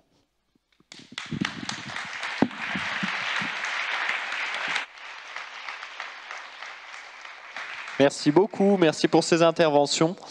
On va passer à 4 jeunes personnes très inspirantes qui vont me rejoindre sur scène dès maintenant. Parce que là, on vient de parler de médias, on vient de parler de tout ça, mais on a besoin aussi de voir à quoi ça ressemble l'aventure d'une personne qui s'engage. C'est ce qu'on appelle l'exercice du pitch. 5 minutes pour convaincre son auditoire. On peut les applaudir. Lorraine, Julie, Stécie et Maxime. Ah, je vous mets un petit peu de pression. Vous pouvez venir ici, hein, ne vous cachez pas derrière les tables. Julie, c'est toi qui vas enchaîner. On va comprendre pourquoi il y a un petit lien. La soirée est pensée, c'est logique. Bon pitch à toi. Merci, bonsoir à tous et à toutes. Moi, c'est Julie. Ravie d'être avec vous. Je ne vais pas être hyper originale parce que je vais aussi vous poser des questions et je vais vous demander de lever les mains. On m'a piqué un peu l'idée avant, mais je vais le refaire. Ce matin, j'ai mon coloc qui est venu me voir et qui m'a dit j'ai vu un sondage ce matin et il y a 84% des Français qui sont inquiets et angoissés sur la question du réchauffement climatique. Est-ce que c'est aussi votre cas? Est-ce que vous faites partie de ces 84% de Français qui sont quand même assez stressés par la situation? Ouais, bon, une grosse majorité quand même. La bonne nouvelle, moi je me suis dit, ok, bon, on est inquiet, on est stressé, on est angoissé, on a vu le rapport du GIEC, les feux de forêt cet été. Quelle est la solution en fait? Qu'est-ce qu'on peut faire? Et moi, ma solution, c'est en fait d'agir concrètement, collectivement, sur les territoires, et c'est là que ça fait la magnifique transition avec la table ronde que nous avions avant. Avant de parler de ça, j'avais une deuxième question pour vous aussi par rapport au territoire. Est-ce que vous pensez que c'est une manière d'agir qui est essentielle, primordiale et qui peut vraiment avoir de l'impact si on agit sur son territoire, près de chez soi? Vous pouvez lever la main si c'est le cas. Et oui, je m'attendais à ce que la majorité de la salle lève la main. Bravo, merci. Et ma dernière question, c'est est-ce que vous pensez que les jeunes, sur les territoires, ont leur mot à dire aussi et peuvent agir localement? Super. Certains font probablement partie de ces jeunes. Je vous ai posé toutes ces questions parce que ça rassemble en fait ce dont je vais vous parler ce soir, qui est le réseau dont je suis la présidente, qui s'appelle Together for Earth, et qui est un réseau qui vise en fait aujourd'hui à rassembler les associations étudiantes et les étudiants sur les territoires pour qu'ils agissent collectivement face à l'urgence climatique et sociale.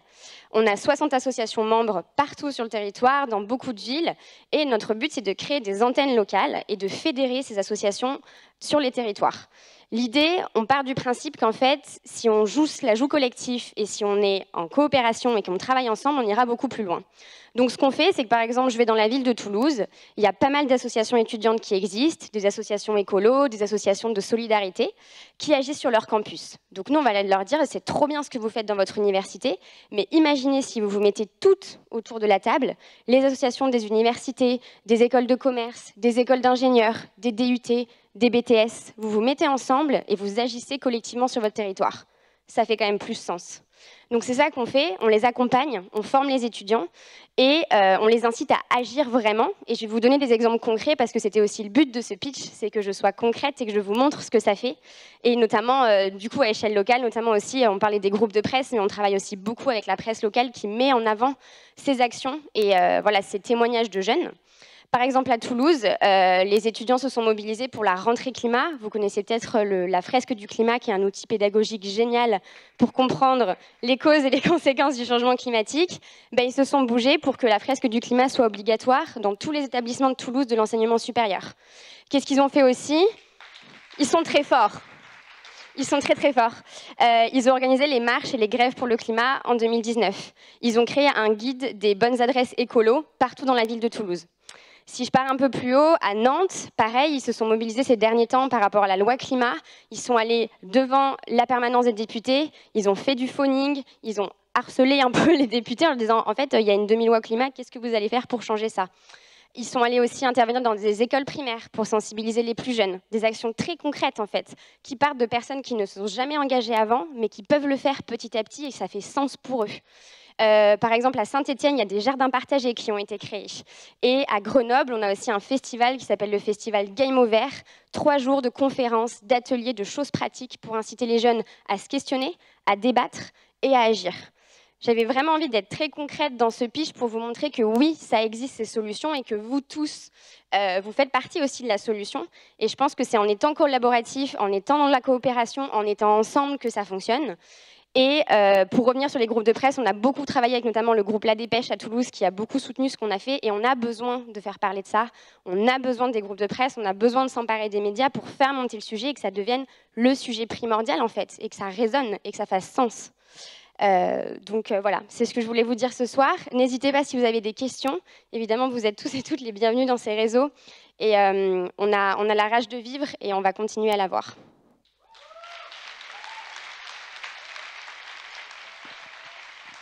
Merci beaucoup Julie pour ce pitch et pour cette concrétitude qui a suivi ton pitch. Oui, ça existe Lorraine, ça existe. Stécie, on va rester un petit peu sur cette thématique, parler, communiquer, avec quelque chose qui s'appelle Penser l'après et qui est de toi. Oui, l'œuvre de ma vie apparemment, puisque j'ai que 24 ans.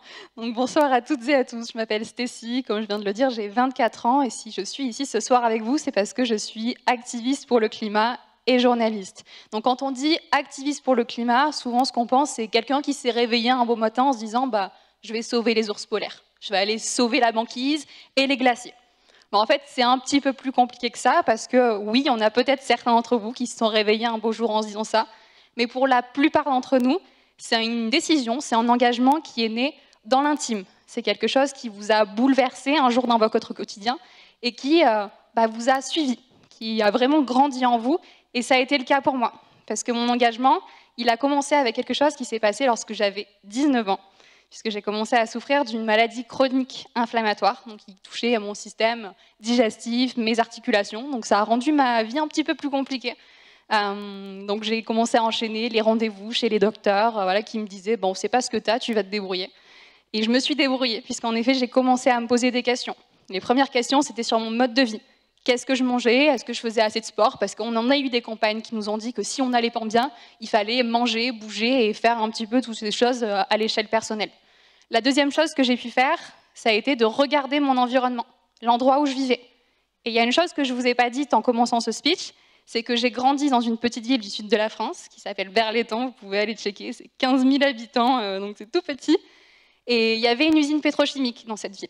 Donc on a aussi la deuxième concentration de sites Céveso en France, c'est-à-dire des sites avec un risque industriel très important. Et comme on peut s'en douter, ça a eu un impact sur l'environnement, sur la biodiversité, la pollution, mais aussi sur la santé des habitants du pourtour de l'étang.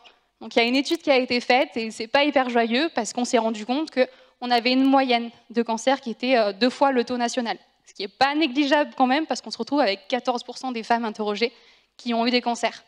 Donc là, je me suis dit, OK, il y a un truc qui cloche. Pourquoi est-ce qu'en tant que citoyenne, en tant qu'habitante de cette ville, personne ne m'a mise au courant de ce risque-là et de ces impacts que ça pouvait avoir sur ma santé? Pourquoi est-ce que les pouvoirs publics, qui sont censés nous défendre, nous protéger en quelque sorte, ils ne font absolument rien? Ils sont derrière leur bureau, ici à Paris, et les petits gens dans le sud comme nous, ils n'en ont rien à faire. Et la troisième question, c'est comment est-ce que j'agis? Comment est-ce que je vais changer tout ça et comment est-ce que je vais arriver, moi, en tant que petite jeune, à faire bouger les choses? Comme je pensais que les politiques avaient le pouvoir de changer le monde, un peu comme Pierre Larouturou, je me suis engagée dans un master en politique environnementale à Sciences Po, avec cette envie de, quand je serai grande, de défendre l'environnement et la santé aussi de citoyens comme vous et moi, qui sont oubliés un petit peu trop souvent par nos politiques et qui sont sacrifiés sur l'autel des profits économiques. Donc ça m'a amené à être ici devant vous. Et un jour, il faut passer de la théorie à la pratique. Et pour moi, ça s'est fait avec cette pandémie, avec le premier confinement, où on s'est tous retrouvés derrière nos écrans, dans une chambre où on était tout seuls. Et j'avais besoin d'informations. Donc ce que j'ai fait, comme beaucoup, c'est que j'ai allumé ma télé. Donc j'ai ouvert, pas BFM évidemment, mais j'ai ouvert des chaînes un petit peu plus sérieuses que ça. Et c'était super, il y avait des débats avec des experts que j'admirais. Mais une pandémie, ça touche absolument tout le monde. Donc si je prends n'importe qui dans cette salle, je ne vais pas jouer le jeu de vous faire lever la main parce que je pense que vous en avez eu assez, mais personne ne pourra me dire qu'il n'a jamais entendu parler du Covid-19. Personne ne pourra me dire que son année n'a pas été chamboulée par cette crise. Pourtant, quand on écoutait ces experts et ces expertes, leur discours était méga déconnecté. C'est-à-dire qu'à moins d'avoir fait Sciences Po et d'être dans l'élite, on ne comprenait pas du tout ce qu'ils nous disaient. Et les seuls sujets qu'on traitait, c'était l'impact sur l'économie, l'impact sur la santé. Je comprends parce qu'il y a eu des millions de morts et qu'il y a eu des millions de personnes qui ont été impactées, mais on n'a pas parlé d'inégalité. On n'a pas parlé de politique climatique, ni de relations internationales. Donc c'est ce qui m'a amené à créer Penser l'après, la première série de webinaires pour penser l'après-Covid-19. Donc je me suis retrouvée à inviter des prix Nobel, des experts comme Gaël Giraud ou encore Laurence Subiana, et à échanger avec eux alors que j'avais aucune formation en journalisme. À leur poser des questions d'étudiantes, terre à terre, pour comprendre ce qu'allait devenir le monde, parce que franchement j'étais hyper déprimée et je ne savais pas du tout ce qu'il fallait faire. Donc cette petite initiative s'est transformée en association. Aujourd'hui, on est 25 et il y en a parmi eux d'ailleurs qui sont dans le public, qui sont juste ici. Je pense à Anna, Constant, à Ariane, tous ces gens qui ont fait de ce projet ce qu'il est aujourd'hui. Et on est en train de passer à la vitesse supérieure, puisque en effet, on était un média au tout début, qu'on a voulu informer parce que, vous l'avez dit, l'information, c'est un peu le nerf de la guerre. Le savoir, aujourd'hui, c'est le pouvoir. Mais il n'y a pas que ça. On s'est rendu compte que si on n'agissait pas et que si on n'allait pas plus loin, on allait un petit peu se perdre en route. Donc là, ce qu'on est en train de faire, c'est qu'on est en train de développer plusieurs projets. À la rentrée, là, on va avoir notre site internet. Le 25 septembre, notre premier événement en présentiel à la Cité Fertile sur la transition agroécologique. Après 1 an derrière nos écrans sur Zoom, je peux vous dire que c'est déjà une grosse réussite de passer en présentiel. Et nos 2 programmes qui vont vous permettre à toutes et tous de vous engager, on a le premier, qui va être Penser l'après-agriculture intensive, qui va vous donner toutes les clés pour comprendre qu'est-ce que l'agriculture intensive, qu'est-ce que la transition agroécologique et comment est-ce qu'en tant que citoyen, on peut faire de ça une réalité à toutes les échelles. Et on va vous permettre de vous engager avec ce qu'on appelle un parcours d'engagement citoyen. Un parcours d'engagement citoyen, qu'est-ce que c'est? Typiquement, sur 2 mois, vous allez avoir des sessions en présentiel, vous allez recevoir du contenu et vous allez faire partie d'une promotion d'autres personnes comme vous et moi qui veulent s'engager. Et vous allez recevoir toutes les informations dont vous avez besoin, mais également des ateliers pratiques, parce que c'est super de penser, c'est super de réfléchir, mais il faut mettre les mains dans le cambouis, il faut pouvoir commencer à changer. Donc ça, c'est le premier programme, et le deuxième qu'on vous propose, c'est la mission Élysée 2022, parce que vous n'avez pas pu le manquer. On a les élections présidentielles qui arrivent là, dans quelques mois. C'est déjà annoncé, on a tous les candidats qui se pressent aux portes des médias. Et il y a des gens qui ne se font pas entendre, et souvent c'est les jeunes, parce qu'on n'a plus confiance dans les politiques, on se dit que notre vote ne sert à rien. Et moi je vous dis un truc, votre vote il peut servir.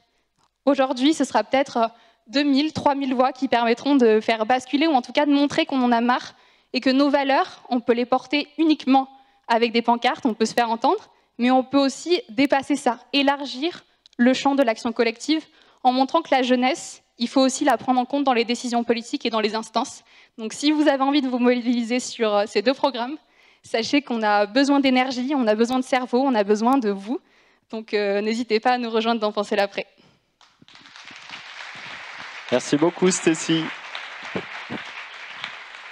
Cher Maxime, c'est à toi. Essaie de ne pas prendre exemple sur elle, elle a dépassé 2 minutes. Mais c'était très intéressant. Bonsoir à tous et à toutes. Alors, je suis Maxime Leroux, et si je suis honnête, j'étais jamais vraiment intéressé au changement climatique. Mais il y a quelques années, j'ai compris et j'ai réalisé l'énorme impact négatif qu'on a sur la planète, qu'on a sur notre futur et le futur des prochaines générations. Et je me suis dit, qu'est-ce que je peux faire moi, à mon échelle, dans mon quotidien? J'ai fait une réflexion et je me suis dit que je pouvais faire mieux. Du coup, j'ai commencé à me lancer des petits éco-gestes dans mon quotidien, donc des petits challenges. Et ça marchait vraiment très bien. Mais à un moment, je me suis dit, c'est pas normal. Moi, tout seul, évidemment, j'ai pas un impact important. Donc, il fallait trouver un moyen pour toucher plus de gens comme moi, qui voulaient faire quelque chose, qui voulaient changer le monde, et surtout qui ne savaient pas vraiment comment commencer, quoi faire et que faire dans son quotidien.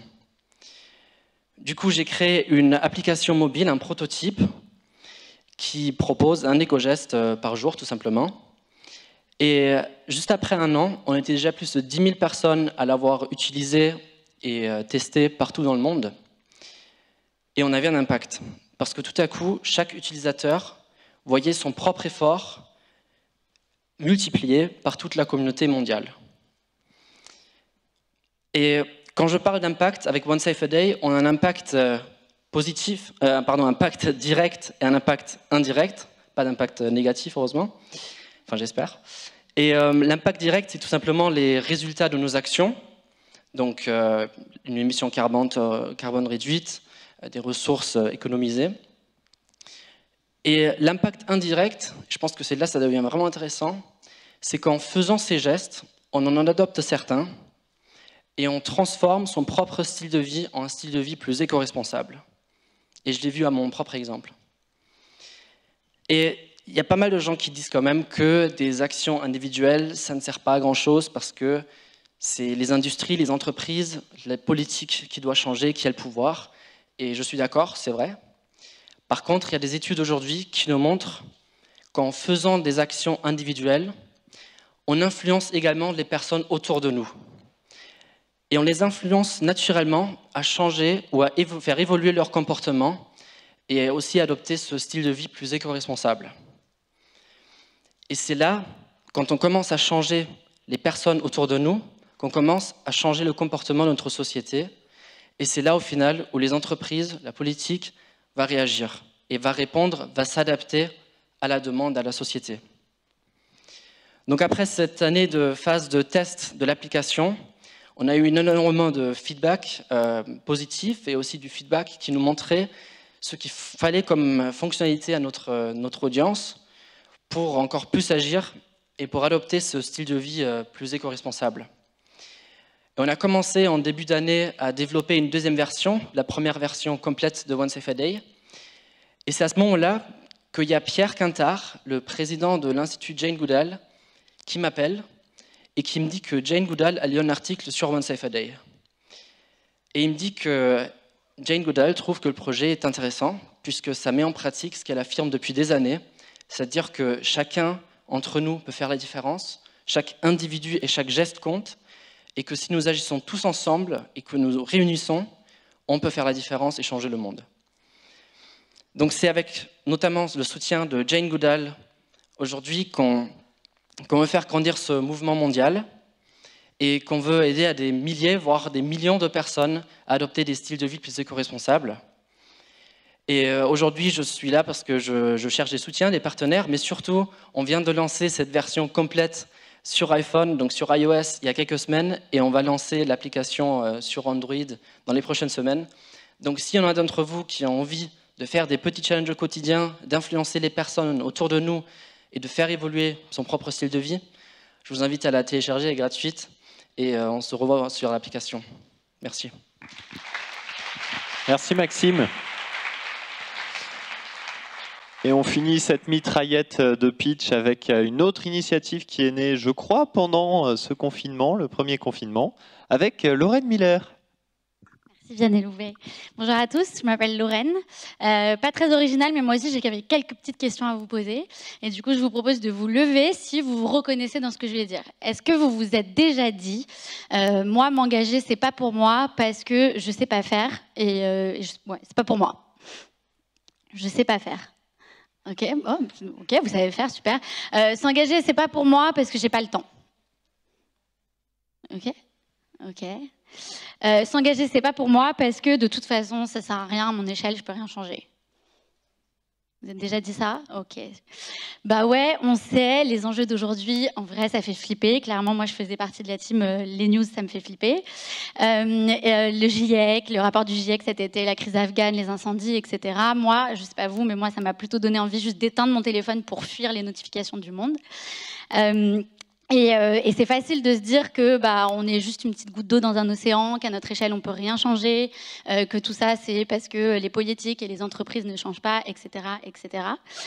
Mais moi ce soir je suis pas là pour vous filer une crise d'anxiété. On passe quand même un bon moment, je trouve. On est avec des jeunes gens assez sympathiques. Moi je suis plutôt là pour vous dire que quelle que soit votre raison d'agir, vous avez raison. Ça peut être pour vous sentir utile, pour comprendre mieux les enjeux d'une thématique, pour rencontrer des gens qui partagent vos valeurs. Et tout ça, c'est des bonnes raisons d'agir. Parce que, en fait, c'est si on s'y met tous joyeusement et collectivement qu'on arrivera à avoir un impact sur les thématiques sociales et environnementales d'aujourd'hui. Il y a des études qui montrent que les citoyens peuvent accomplir à eux seuls un quart de la réduction nécessaire des émissions de gaz à effet de serre, par exemple. Et je pense que ce que la crise du Covid a mis en lumière, c'est qu'on était beaucoup à avoir envie de s'engager pour soutenir les plus vulnérables et aussi pour s'engager pour les thématiques sociales et environnementales, mais qu'on était peu à savoir comment le faire.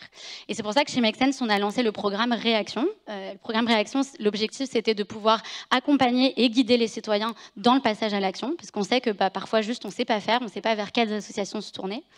Et le programme Réaction, ça a été lancé il y a 1 an et demi. Aujourd'hui, on le porte et on le co-construit avec une vingtaine de partenaires associatifs, dont les Petits Frères des Pauvres, mais aussi sur la thématique du climat, par exemple, Greenpeace, la Fresque du Climat, Zero Waste France.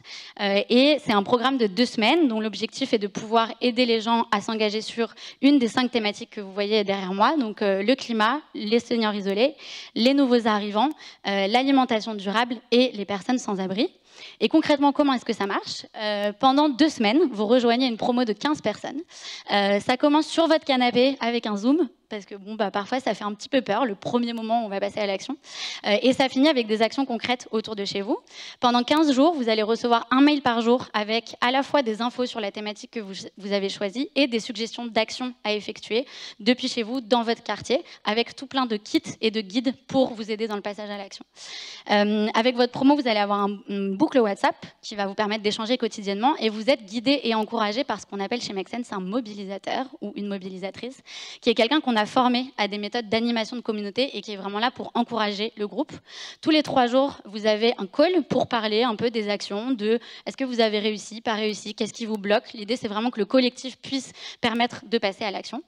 Et puis, au bout de 2 semaines, qu'est-ce qui se passe?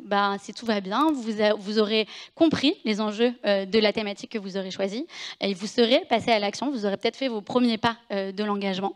Et qui sait, peut-être qu'à la fin des 2 semaines, vous allez avoir sensibiliser une partie de vos proches à faire des actions avec vous et peut-être à votre tour devenir mobilisateur et engager 15 personnes qui elles-mêmes engageront 15 personnes qui elles-mêmes, etc., vous me suivez, parce que quitte à être une goutte d'eau, autant être celle qui fait déborder le vase. Et du coup, si ça vous dit, rejoignez-nous dans l'aventure. On reprend les programmes le 12 septembre et les programmes tournent toutes les 2 semaines, donc vous pouvez rejoindre quand vous voulez une des 5 thématiques qui est juste ici. Vous avez le QR code qui va vous faire arriver directement sur notre site et j'espère vous voir nombreux à la prochaine session de lancement. Merci. Merci Lorraine et merci à tous les 4 pour ces interventions. Vous pouvez me laisser seul sur scène maintenant, c'est moi qui vais parler. Merci. Je suis sûr que vous pouvez tous raconter plein d'histoires comme ça. Je suis sûr aussi que vous êtes en train de vous dire, bon, il est 20h51, on va bientôt aller se remplir le bide de cacahuètes. Avant ça, on va vivre une expérience ensemble. Là, c'est sympa, on est entre gens, tout le monde connaît Alternativa, tout le monde connaît Together for Earth, bon, c'est super. Sauf que dans la vie réelle, on est d'accord qu'il va falloir aussi se confronter à des gens qui ne croient pas trop à tout ça. Ok ? Donc ce que je vous propose de vivre maintenant, c'est un temps d'immunité collective face au climato-scepticisme. Vous connaissez ça? C'est très très sympa. Donc ça va être très simple, je vais vous décrire des petites scènes que vous allez sûrement vivre un jour ou que vous avez sûrement déjà vécu. Et le but, c'est d'extraire un peu votre jus de cerveau pour voir ce que vous allez répondre aux gens que vous allez croiser dans mes petites scènes. C'est clair ou c'était compliqué comme phrase? C'est clair. Ok, vous pouvez dire c'est clair fort? Voilà, parce que vous avez parlé, du coup, il faut que votre voix se dérouille. Ok, donc vous êtes dans un Blablacar et vous vous dirigez vers la soirée Convergence. Le nom du mec, est-ce que quelqu'un peut me donner le prénom du gars Blablacar, un prénom un peu typique du trajet Blablacar? Bernard, très bien, Bébert, ok. Bernard, donc, fait Angers-Paris et vous allez à Convergence. Donc Bernard, en début de Blablacar, il y a toujours la question un peu fatidique. Vous faites quoi dans la vie? Il y a 3 personnes dans la voiture. Et souvent, la conversation, elle chute. Elle chute parce que les réponses, c'est moi je suis ingénieur dans l'informatique. Personne ne sait quoi répondre. L'autre personne, c'est moi je suis étudiant en fac de droit, je ne sais pas quoi faire plus tard. Ok, donc on ne peut pas poser cette question. Et la dernière personne dit un truc qu'on ne comprend pas trop. Moi je suis consulting dans LBC et consulting. Et donc la personne ne pose de questions. Sauf que dans ce trajet Blablacar, on vous pose la question. Et on vous dit, et toi, tu vas faire quoi en fait sur Paris? Et là, vous dites donc fièrement, je vais au Forum Convergence, en fait, on agit avec d'autres jeunes contre le changement climatique. Et donc là, Bébert, il conduit comme ça, Bébert. Hein. Il ne tient pas le volant comme ça, il fait comme ça, Bébert. Il vous regarde avec un petit sourire au coin des lèvres, et Bébert vous dit, ah ouais, est-ce que tu crois, toi, au réchauffement climatique? Là, vous dites, OK, Bébert, climato-sceptique, on se concentre. Et Bébert vous dit, première phrase typique des climato-sceptiques, je ne sais pas si tu as vu aux infos, hein, mais il faisait -1 ce matin dans les Alpes. Donc réchauffement climatique, bon. Et il rigole après Bébert. OK ? Vous allez prendre 20 secondes pour réfléchir à l'argument phare. Qu'est-ce que vous dites en une phrase à Bébert? OK ? 20 secondes et après vous pouvez dire, s'il y a des gens qui ont un petit micro, je veux bien que vous baladiez. Qu'est-ce qu'on dit à Bébert au volant de sa Twingo? Bébert roule en Twingo. Très sympa le Blablacar. Qu'est-ce que vous lui répondez? Il vous dit réchauffement climatique n'existe pas, il a raison, il a fait hyper froid la nuit qui précédait. Qu'est-ce que vous répondez à Bébert? Je ne vous demande pas un grand exposé, hein. Je vous dis en une phrase un truc qui l'achève un peu. J'ai une main ici, j'ai une main ici.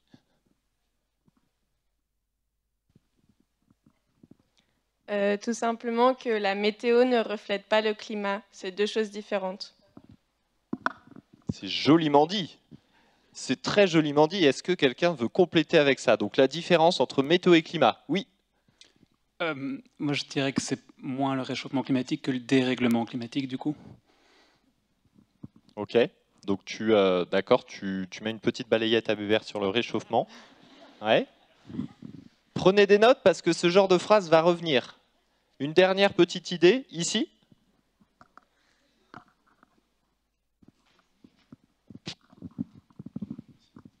Je pense qu'avec Bébert, c'est important d'avoir des exemples concrets. On peut parler de la montée des eaux, je ne sais pas, sur la côte ouest française, par exemple, ou dans les dom-toms. C'est exactement ça qui parle à Bébert, je te confirme. Donc on rappelle, à Bébert, on lui dit qu'il y a une différence entre la météo, qui est un instant donné, et le climat, qui est une science sur 30 ans statistique. C'est deux choses très différentes. On explique qu'aujourd'hui, on parle plus de dérèglement que de réchauffement climatique. Et on lui donne des exemples concrets en disant qu'il n'y a pas uniquement la question de la température, mais il y a aussi la montée des eaux, il y a aussi les sols, il y a aussi beaucoup d'autres choses. Ok, ça me va très bien. Bébert se calme. On change de scène.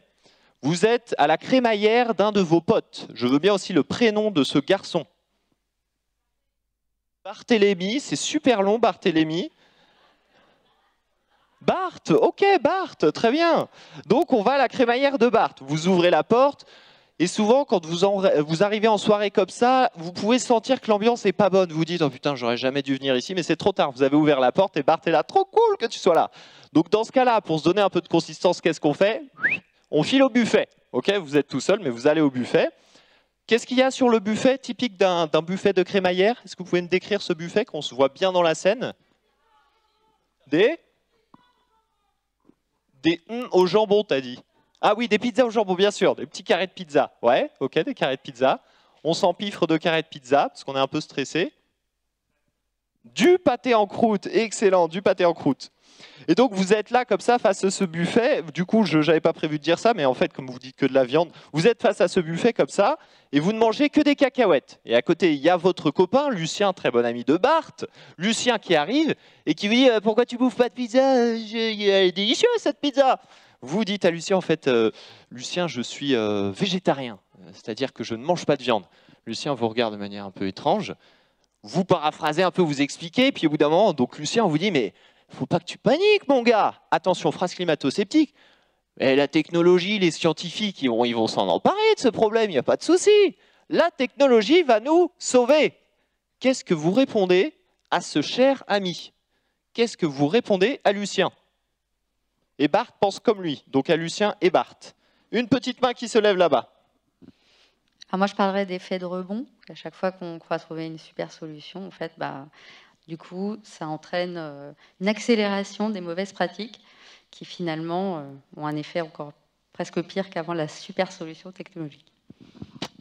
L'effet de rebond, vous avez tous bien entendu, et du coup, on peut même faire un lien avec la scène d'avant. Blablacar, génial, tout le monde se dit covoiturage, du coup, on voyage beaucoup plus. Ok, merci beaucoup pour ça. L'effet de rebond, en plus, c'est un terme clé. Ça impressionne toujours un peu les gens quand ils ne connaissent pas, ils se sentent un peu... Ok, autre chose. Lucien bouffe de la pizza au jambon pendant qu'il vous écoute. Est-ce qu'il y a une autre proposition? La technologie va nous sauver. Pas de problème avec les questions d'effondrement. J'ai la bonne élève là-bas, je t'ai repéré. Nouvelle proposition pour répondre à Lulu.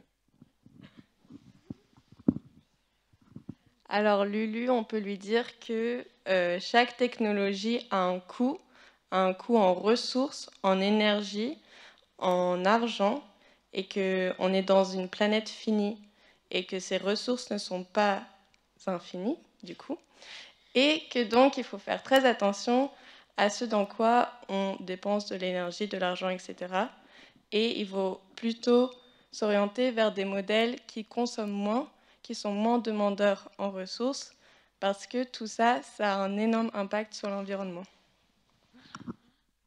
Tu voulais compléter? Allez-y, complétez, c'est la fête. Alors on peut aussi lui dire que la technologie a permis l'élevage intensif, donc l'élevage d'animaux qui fonctionnent dans des systèmes délétères en fait, et donc en mangeant de la viande, ils s'intoxiquent. Oui, c'est vrai. Et du coup, il regarde son petit morceau de jambon en pâlissant, le petit Lulu. Ok, merci beaucoup pour ces interventions. Pour se la péter un peu, effet de rebond, je pense qu'on peut utiliser les mots-clés sac à dos écologique. Tu sais, c'est la quantité de matières premières. Je suis censé être facilitateur, mais j'ajoute ma science. La quantité de matières premières qu'il faut pour faire, par exemple, un petit smartphone. Ton mini smartphone, il y a 70 kilos à peu près, on dit, de roches, de tout ça qui ont été sortis de terre pour faire ça. Pour une voiture, il me semble, c'est... je vais dire des conneries, je m'arrête là. Ok, donc on finit sur ce dernier sujet et je vois qu'il est 21 h, donc on va peut-être... Est-ce que tu veux qu'on fasse une dernière scène ou est-ce qu'on s'arrête et je vous passe le micro? Une dernière scène! Ouais, c'est super, on passe un bon moment. Ok, une dernière scène. Vous êtes le dimanche midi, table ovale dans la famille... Super sympa le dimanche midi, on mange ensemble. Là au menu, il y a des ravioles. Ouais, des ravioles aux truffes, parce que vous avez une famille riche. Comme l'a dit Pierre, votre père n'a pas bossé dans la transition énergétique, du coup il est très riche. Et donc vous discutez entre vous, c'est sympa et tout. Et vient au bout d'un moment la question de votre avenir, et toi qu'est-ce que tu vas faire, etc. Et donc votre papa vous dit, bah, il va reprendre l'entreprise familiale, bien sûr. Et là, vous lui annoncez devant tout le monde en public, ben non papa, parce que ton entreprise, pour moi, elle a un impact négatif sur l'environnement, donc on ne va pas faire ça, et puis je vais essayer de trouver un boulot dans une ONG. Alors là, votre père dit, ONG, mais il est fou, lui. Votre mère recoupe un petit peu de ravioles, s'en resserre, et donc là, votre père va vous dire quelque chose. D'ailleurs, c'est plutôt les oncles, on dit, qui sont climato-sceptiques, hein, les oncles. On va dire la tante. La tante est là aussi, on va équilibrer un petit peu. C'est votre tante. Vous pouvez lui donner un nom, s'il vous plaît, à Tata? Martine. Tata Marine. Oula, ça fait peur, ça. Tata Marine, j'ai des visios qui me font froid dans le dos. Ok, donc Tata Marine, blonde, en petit veston noir, qui vous dit, écoute, en fait, je vais te rassurer, le changement climatique, ça a toujours existé.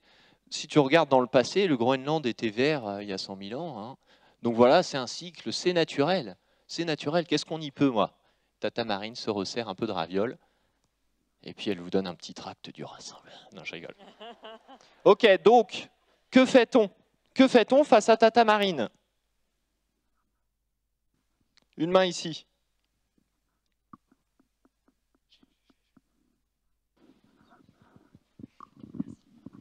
Je lui répondrais que effectivement la Terre s'est déjà réchauffée dans le passé, mais c'est la première fois là que ça arrive aussi rapidement, ce qui fait que la nature n'a pas le temps de s'adapter.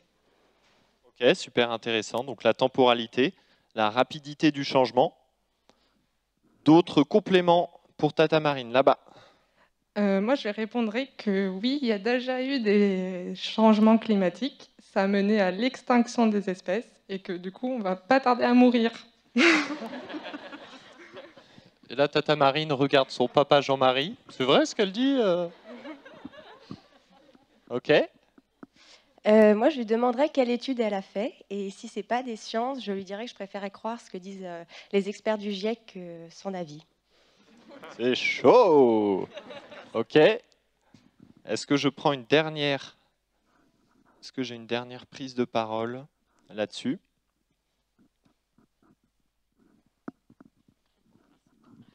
Rebondir sur l'extinction des espèces. Les dinosaures n'ont pas survécu au dernier changement climatique et on est un peu moins fort qu'un dinosaure. Et je vous propose de finir avec cette belle citation. On est un petit peu moins fort qu'un dinosaure. Merci beaucoup et je te rends le micro. Merci Vianney. Merci beaucoup Vianney. C'est la fin. Merci beaucoup à tous d'avoir été avec nous.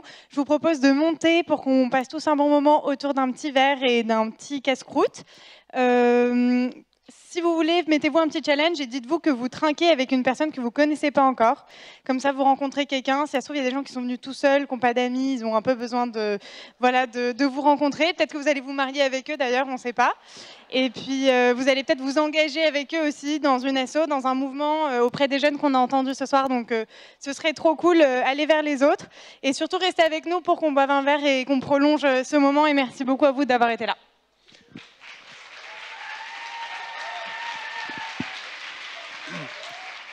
Et on vous invite tous à venir par là sur la scène pour une photo de famille, s'il vous plaît. Venez tous par là. Petite photo et ensuite apéro.